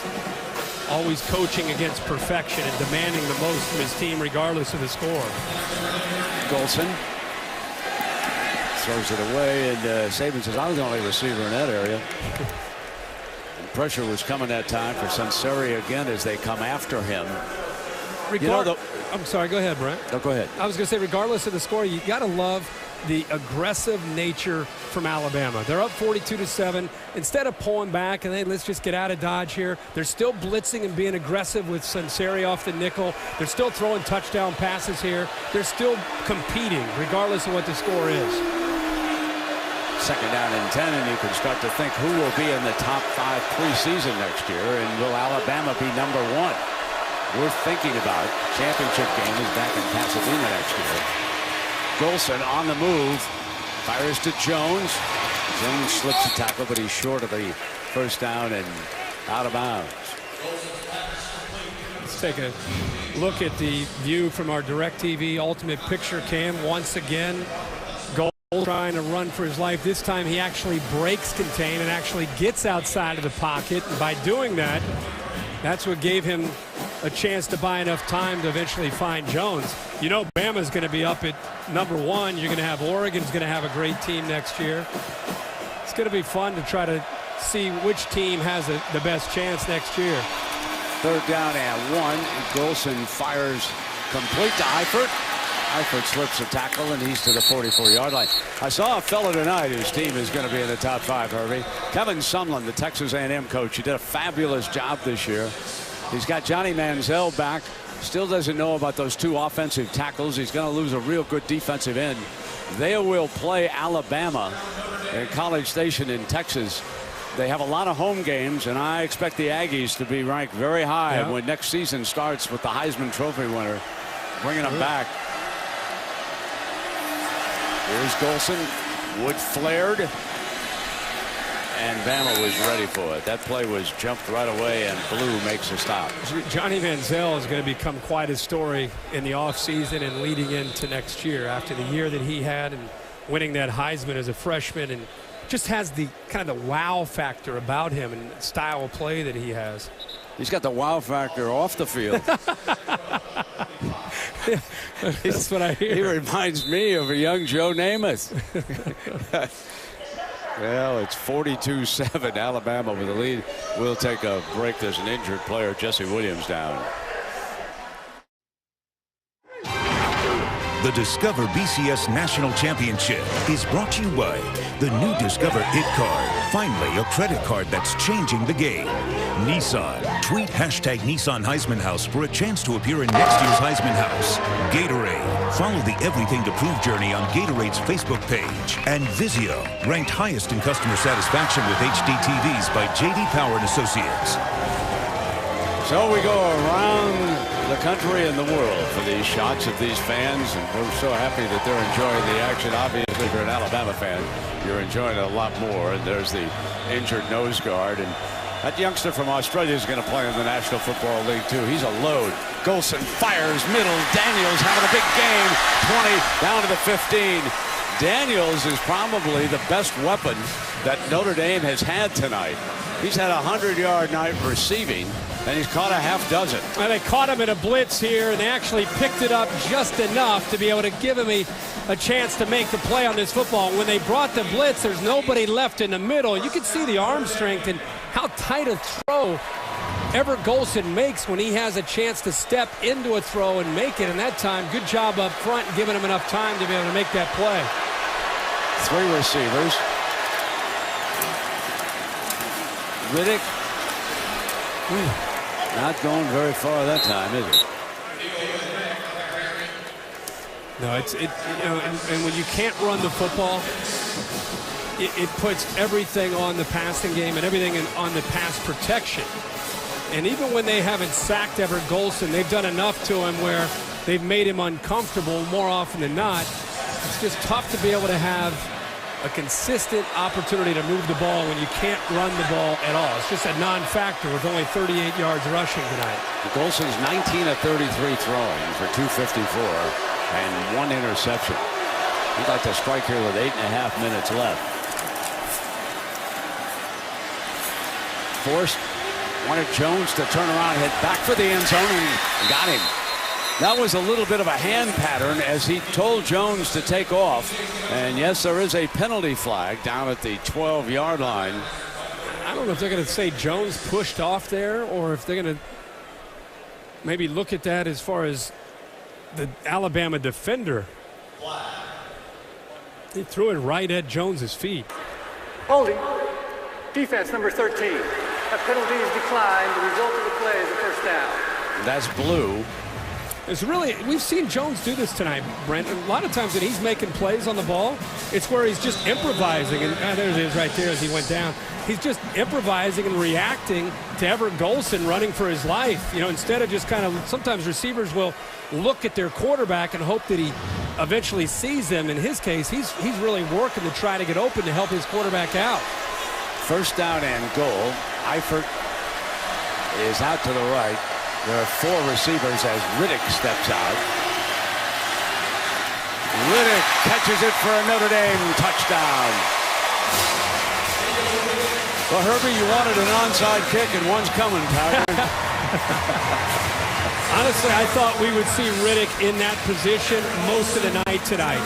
I thought they'd put him out there at the slot against the linebacker where he has a chance to win that battle and give his quarterback a chance. There's it up to the left slot, a little inside move, and then it goes around a very talented linebacker in C.J. Mosley. But we've seen him more in the backfield running the football as opposed to being out there in the slot where we thought he might have a chance to do some damage. Brynza tacks on the extra point. So Everett Golson's first touchdown pass of the night, and it goes to Theo Riddick.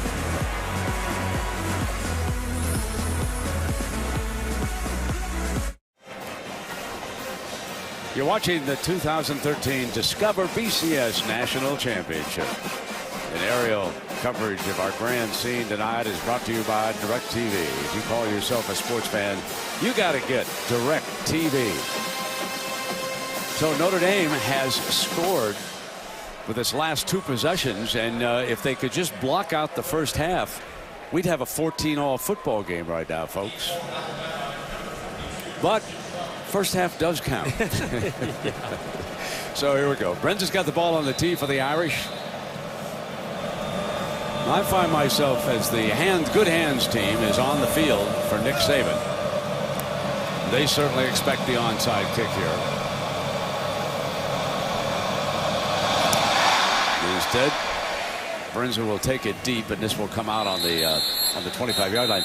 Herbie, it's my fault. We were talking about teams we got to consider for the top 5 next year when all the preseason magazines come out that we take a look at. And I cannot overlook the Ohio State Buckeyes. We got Urban Meyer here tonight. They went undefeated this year. Braxton Miller's back. They could not go to a bowl game, could not play for a Big Ten championship.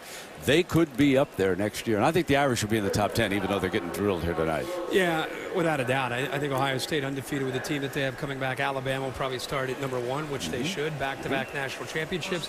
And you know, a team like Teddy Bridgewater and Louisville, with their performance that they had in their Sugar Bowl, they'll probably start up close to the top 5 as well. Tonight, the thing that has just stood out is just how dominant Alabama has been. 5 years from now, we're going to look back not just at this era of Nick Saban. When we talk about the Alabama-Notre Dame game, we're going to remember how see how he works it on the sideline? He's more intense. Look at him. When he's up 42-14, if I'm an official on his sideline, I'm taking cover, because that's when he brings it. But 238 on the ground, 264 through the air, over 500 yards of offense tonight for the Crimson Tide. Doug Nussmeier doing a great job calling plays tonight. Yeldon is stopped. You know, the last time that somebody won 3 championships in 4 years, you have to go back to Tom Osborne and the Nebraska Cornhuskers. They won the 1995 Orange Bowl, 1996 Fiesta Bowl. What a performance by Tommy Frazier in that game. 1997, though, comes with an asterisk. They won the Orange Bowl. Remember now, Michigan was declared the Associated Press champion because they, too, went undefeated and won the Rose Bowl. So isn't it a little bit better, even though it's controversial and it hasn't solved every problem, isn't it better when we bring these 2 teams together? Wouldn't it have been fun to see Nebraska play Michigan that year? Yes.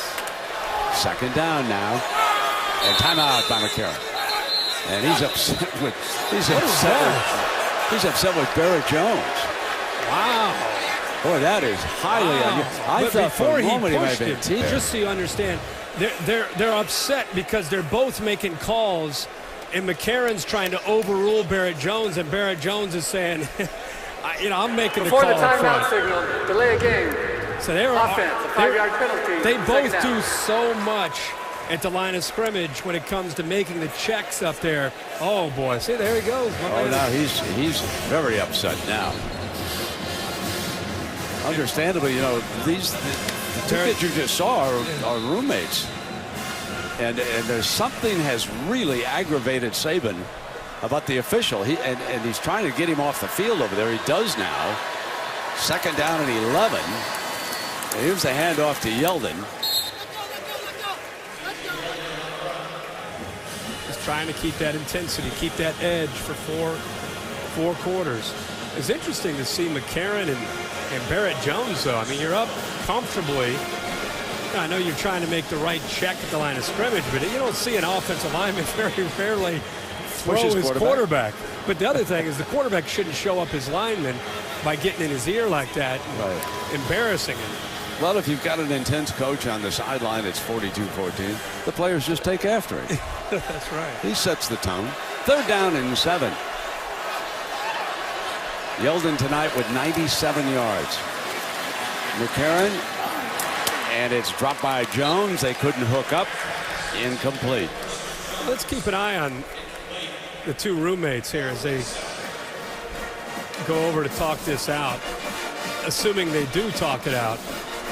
The big fellas usually go to their own spot on the bench. I want to see if McCarron takes the leadership role and goes over and talks to him. He's barking. He's still kind of giving it to him. He's just barking as he went off. Stay tuned, folks. 6:04. Neal back deep, fields it at the 30-yard line. And he's down at the 37-yard line. Barrett Jones, the center. A.J. McCarron, the quarterback. A lover's quarrel. Just kidding, you guys. You're watching the 2013 Discover BCS National Championship. Notre Dame with the football. They've scored the last 2 times they've had it. Sierra Wood will be your running back.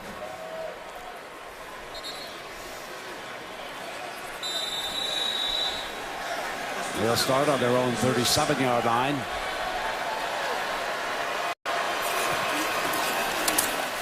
Coming. Golson not going to slip it. Sacked at the 25-yard line. Caminaldi, what in the world is going on? You're up 42-14 and you're pushing each other? Well, this may be more public than usual, Brent, but it's not necessarily all that unusual. It doesn't get to the point of being physical, but Barrett Jones and A.J. McCarron, very, very close, a brotherly relationship. They room together with each other on the road. But talking to A.J. during bowl prep, he said that sometimes he will get into it with Barrett because he feels as though Barrett wants to sometimes change the call, knows more about the offense than he does. So sometimes it's a clash of wills, obviously spilled over to another level right now in the fourth quarter, but not necessarily that unusual given the 2 wills involved. So here is Riddick out to the 30-yard line. And so this is what transpired between roommates. You can see Barrett with the call and McCarron calling timeout. You're not supposed to change it. I didn't want to change. What are you doing? Get out of here. You can tell it clearly had everything to do with who was going to make the right call, you know. And he was trying to overrule Barrett. Barrett's trying to overrule him, and you're up 42-14. 3rd and 17 now.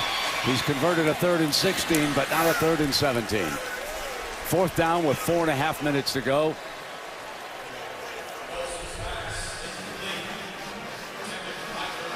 And Coach Kelly's going to send the punting team out.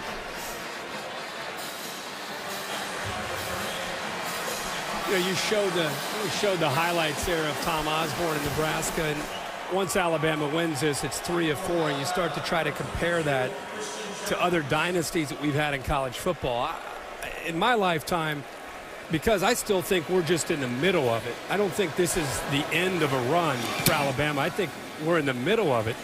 I really believe that this is, in my lifetime, the best dynasty that I've ever seen in college football. All right, Barrett, that's it. Sorry about that, my good friend. Yeah, that's good. I'm glad McCarron came down to him. You know what A.J. said when he turned away? Don't do it again. Yeah, right. Heat of the battle. Things happen. What a performance by this offensive line tonight. Quanjo, Warmack, Barrett, Jones, Steen, and DJ Fluker. What a masterful job that they have done here tonight. Averaging well over 300 pounds in that offensive line. We have Lacey with 140 yards, Yeldon with 97 yards. And here comes Yeldon. He's got 100 now. So 2 backs with 100 yards. And how about the quarterback? He's only 20 of 28, Herbie. Look at those numbers the last 2 years. That's the way you get it done. Last year, people had questions of whether or not he could get it done in the championship. He clearly delivered tonight an even better performance.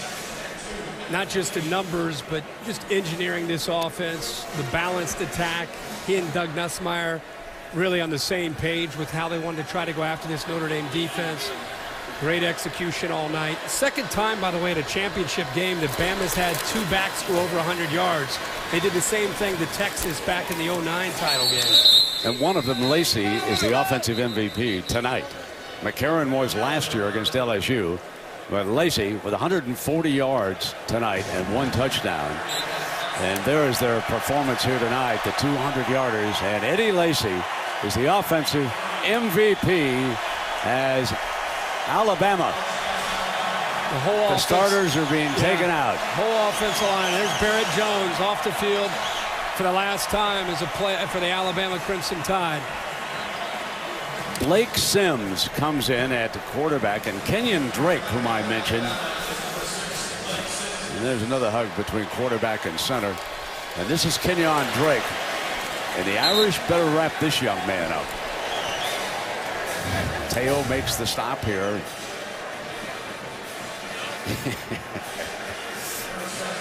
Buddies again. Second down and 5.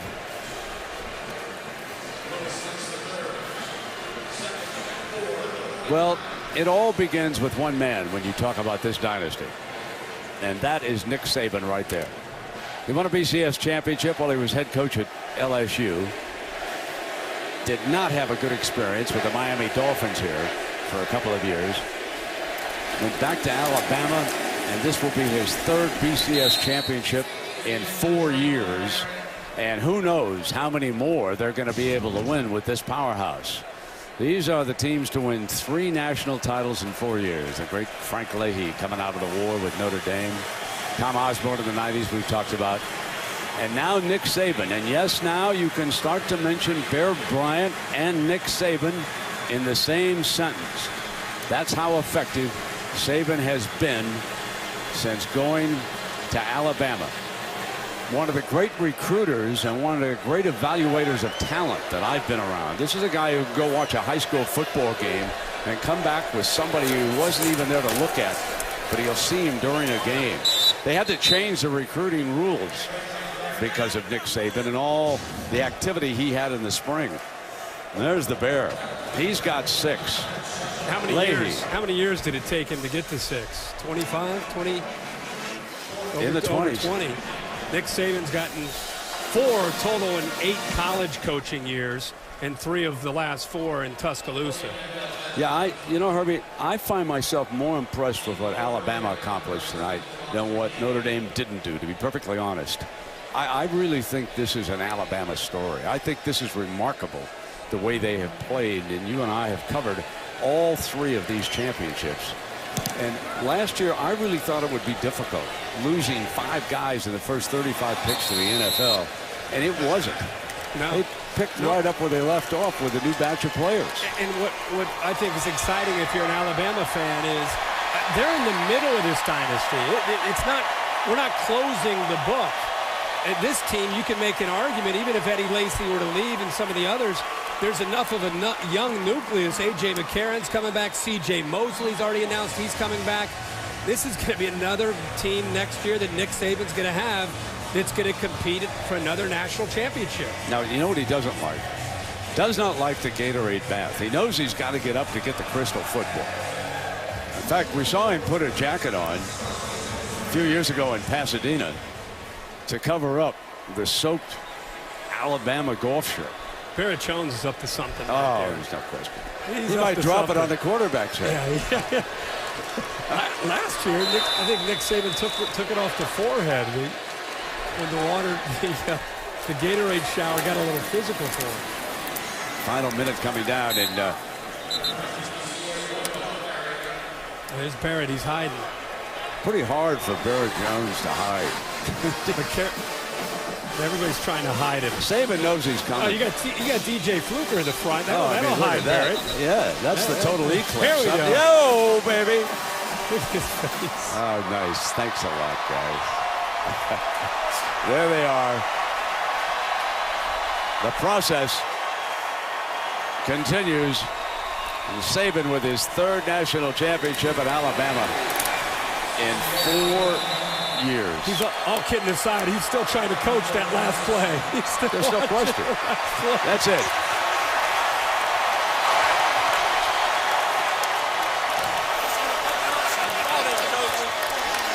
Stay tuned for the 4th BCS postgame show immediately following tonight's game.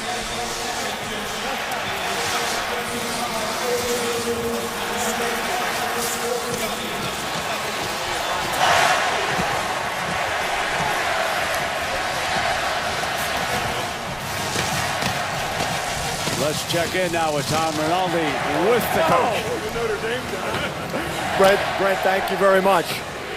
Before this game, I asked, when are you satisfied? You said never. How about now? Well, I'm satisfied with this team because of what they were able to accomplish. I'm really proud of this team, man.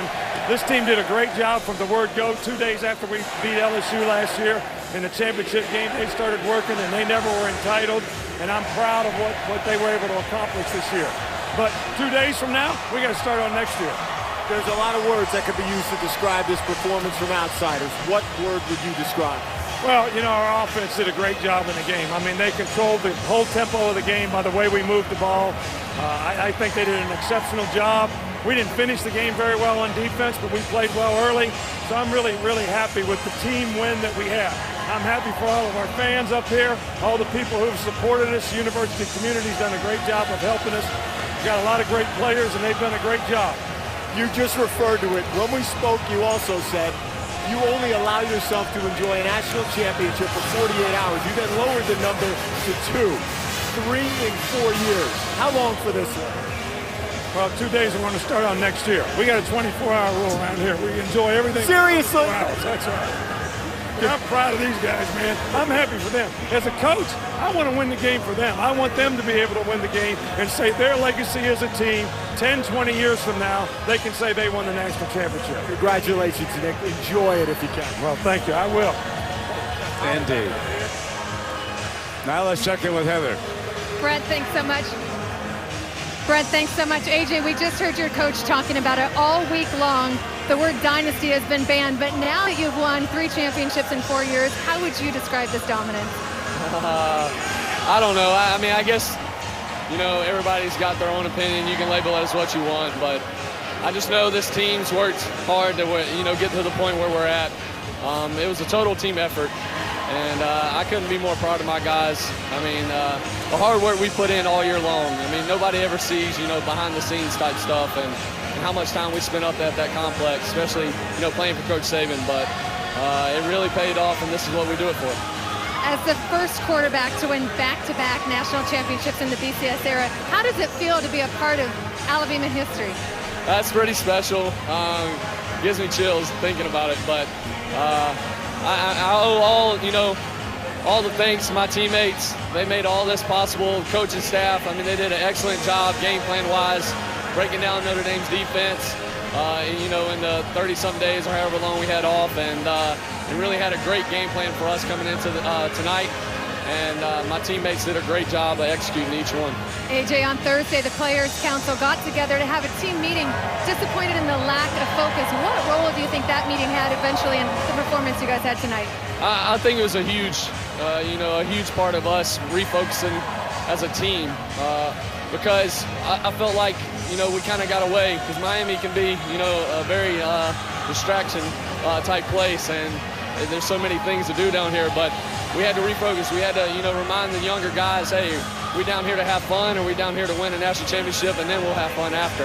And the team refocused and, you know, got back on the plan. All right, now you can go celebrate and enjoy. AJ, thanks so much. Congratulations. Yes, ma'am. Thank you. Why was this so easy?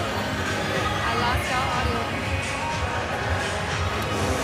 Alongside Barrett Jones. Barrett, I got to begin with a bold move, maybe the boldest in your 5 years, dumping the Gatorade on your coach. What was that like? Well, you know, we said we don't want to hit him with Gatorade because that happened. You know, he got kind of mad or whatever, but you know, it wasn't a special moment. But you know, I'm not really an emotional guy, but it was an emotional moment. Just everything you know we've been able to accomplish together these last 5 years, and you know, it was one of the first genuine bear hugs I've really gotten from him. We saw you and AJ get into it here late fourth quarter, a huge lead. For those who don't know the relationship between the two of you, what was going on? Well, we're both perfectionists, and he's an emotional guy, and we had a snap count difference, and I was right, but, you know, whatever, it doesn't matter. And we love each other and gave each other a big hug. That's just how we are if you don't know us.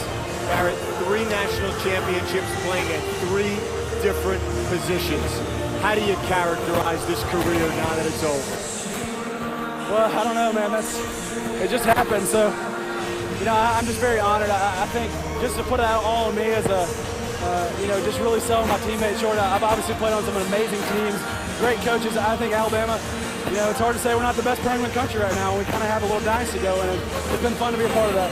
Finally, there was a huge focus on your left foot, how it would hold up through this game. You told me afterwards, you told me what really was wrong with it. You mean you guys didn't buy the foot sprain thing? No, I have some torn ligaments and I have a Liz Frank injury. I'm going to have to go get it fixed probably tomorrow. So, yeah, you know, it was painful, but there's no way I was going to not be playing this game for sure. Congratulations, 3 titles in 4 years back. Let's go to Brent. So A.J. McCarron, the winning quarterback, goes over where his mother is right there.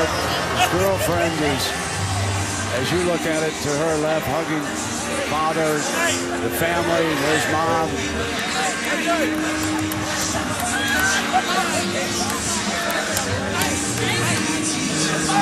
Back-to-back national championships. The first quarterback to do it.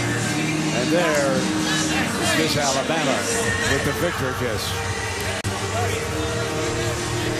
And for Coach Saban, the 2013 Gatorade bath. He'll enjoy that bath, he said, for 2 days. Then it's Target, Pasadena. And a 3rd consecutive and 4th in 5 years. We'll be right back for the Ford BCS postgame show and the presentation of the Coaches Trophy presented by Dr. Pepper right after this.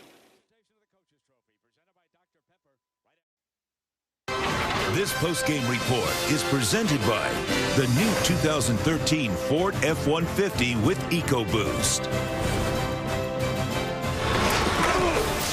Welcome to the Ford BCS postgame show. Well, a reminder to tune into SportsCenter right after the game on ESPN with Chris Fowler and the gang. They'll have full postgame coverage and more. Time to present the Crystal Trophy. Let's send you down now to John Saunders. John. Brent, thank you very much.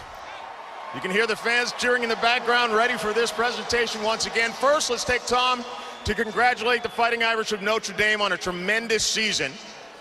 And also like to thank Discover, who was just a tremendous sponsor for this BCS championship. And now Bill Hancock joins me, the executive director of the BCS, to present the Coaches Trophy presented by Dr. Pepper, the coach Nick Saban. Thank you, John. First, on behalf of the conferences who manage the BCS, I want to congratulate both of these teams for a great effort tonight and an outstanding regular season. And now it's my pleasure, representing the American Football Coaches Association, to present the Coaches Trophy presented by Dr. Pepper to Coach Nick Saban and the Alabama Crimson Tide.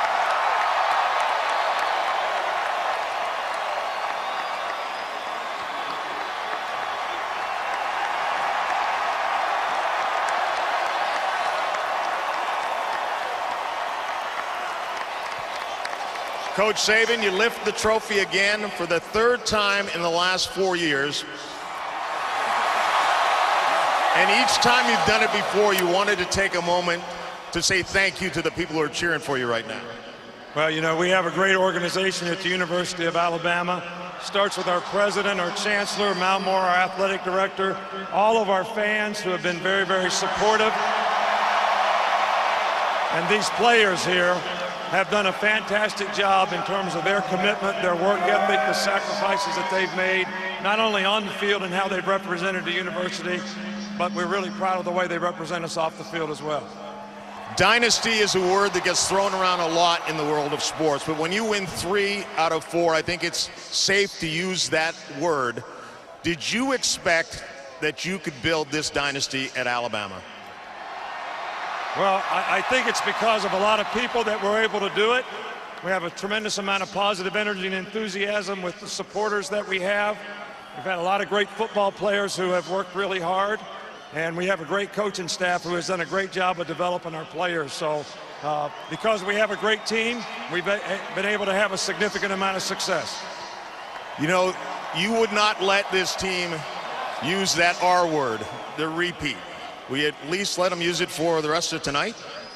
Well, they repeat it, so they can talk about it however they want now. But You know, it's a very, very difficult thing to do. And I think these guys should be commended because they were able to stay focused and overcome a lot of adversity and had a lot of resiliency to maintain the standard of excellence that they had to with the kind of teams that we had to play in the Southeastern Conference and a very fine Notre Dame team tonight.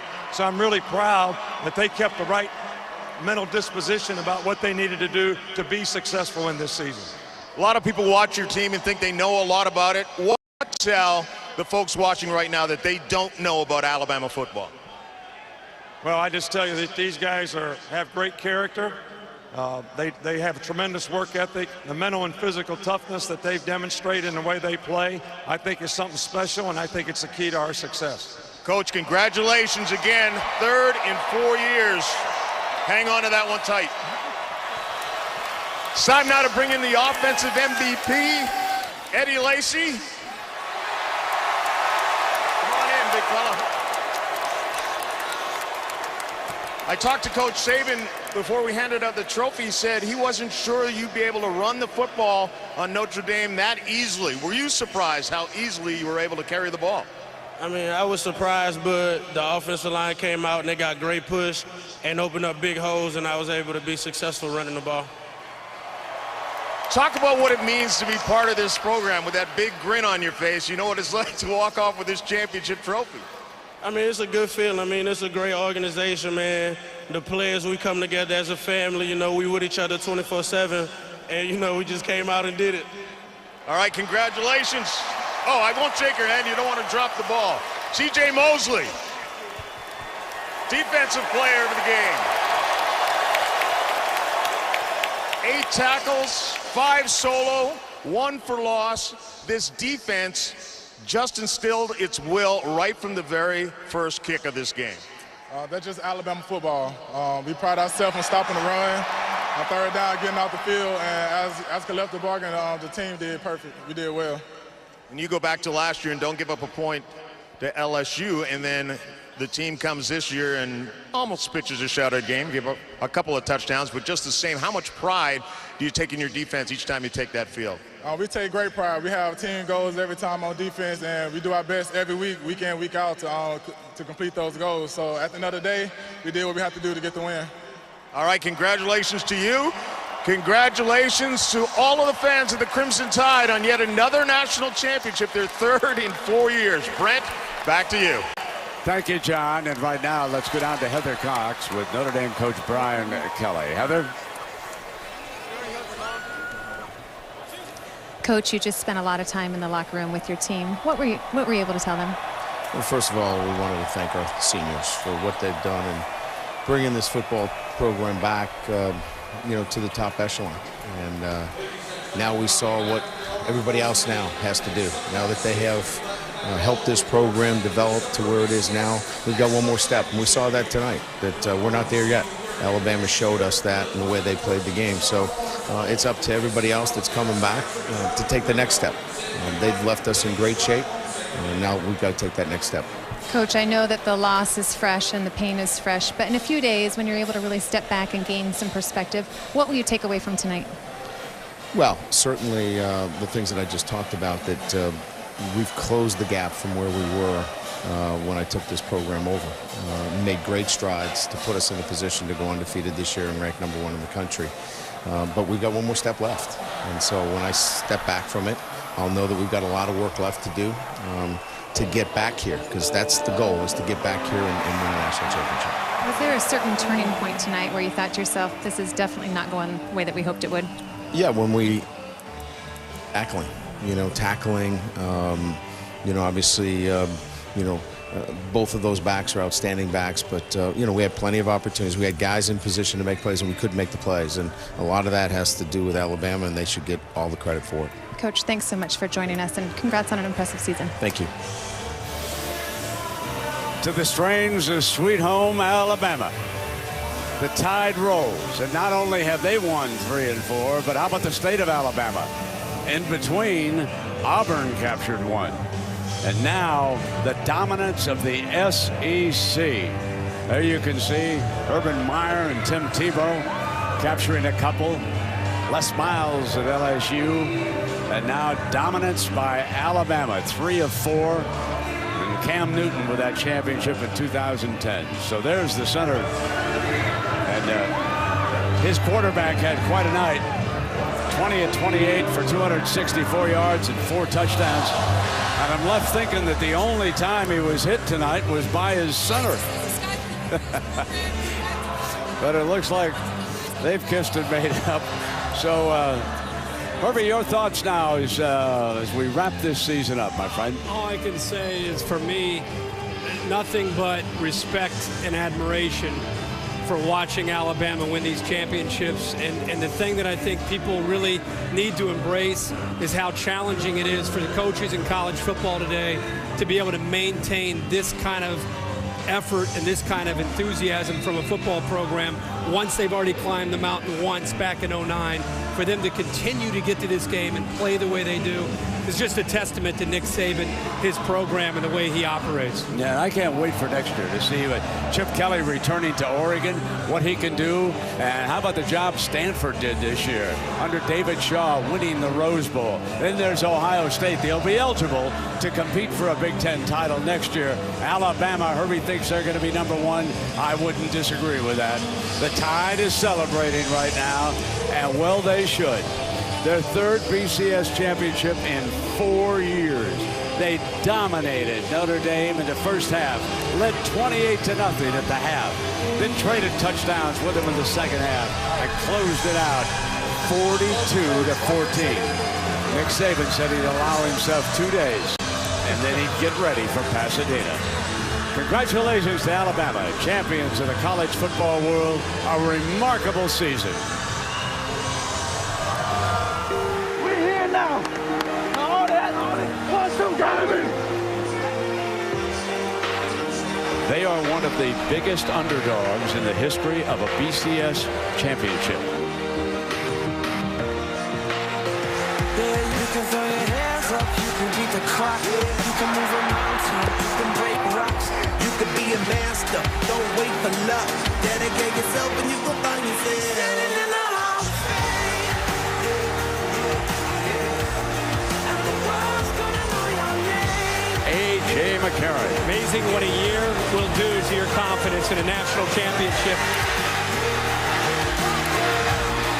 When it comes to history, no one stands taller than the Irish unless you're the Crimson Tide.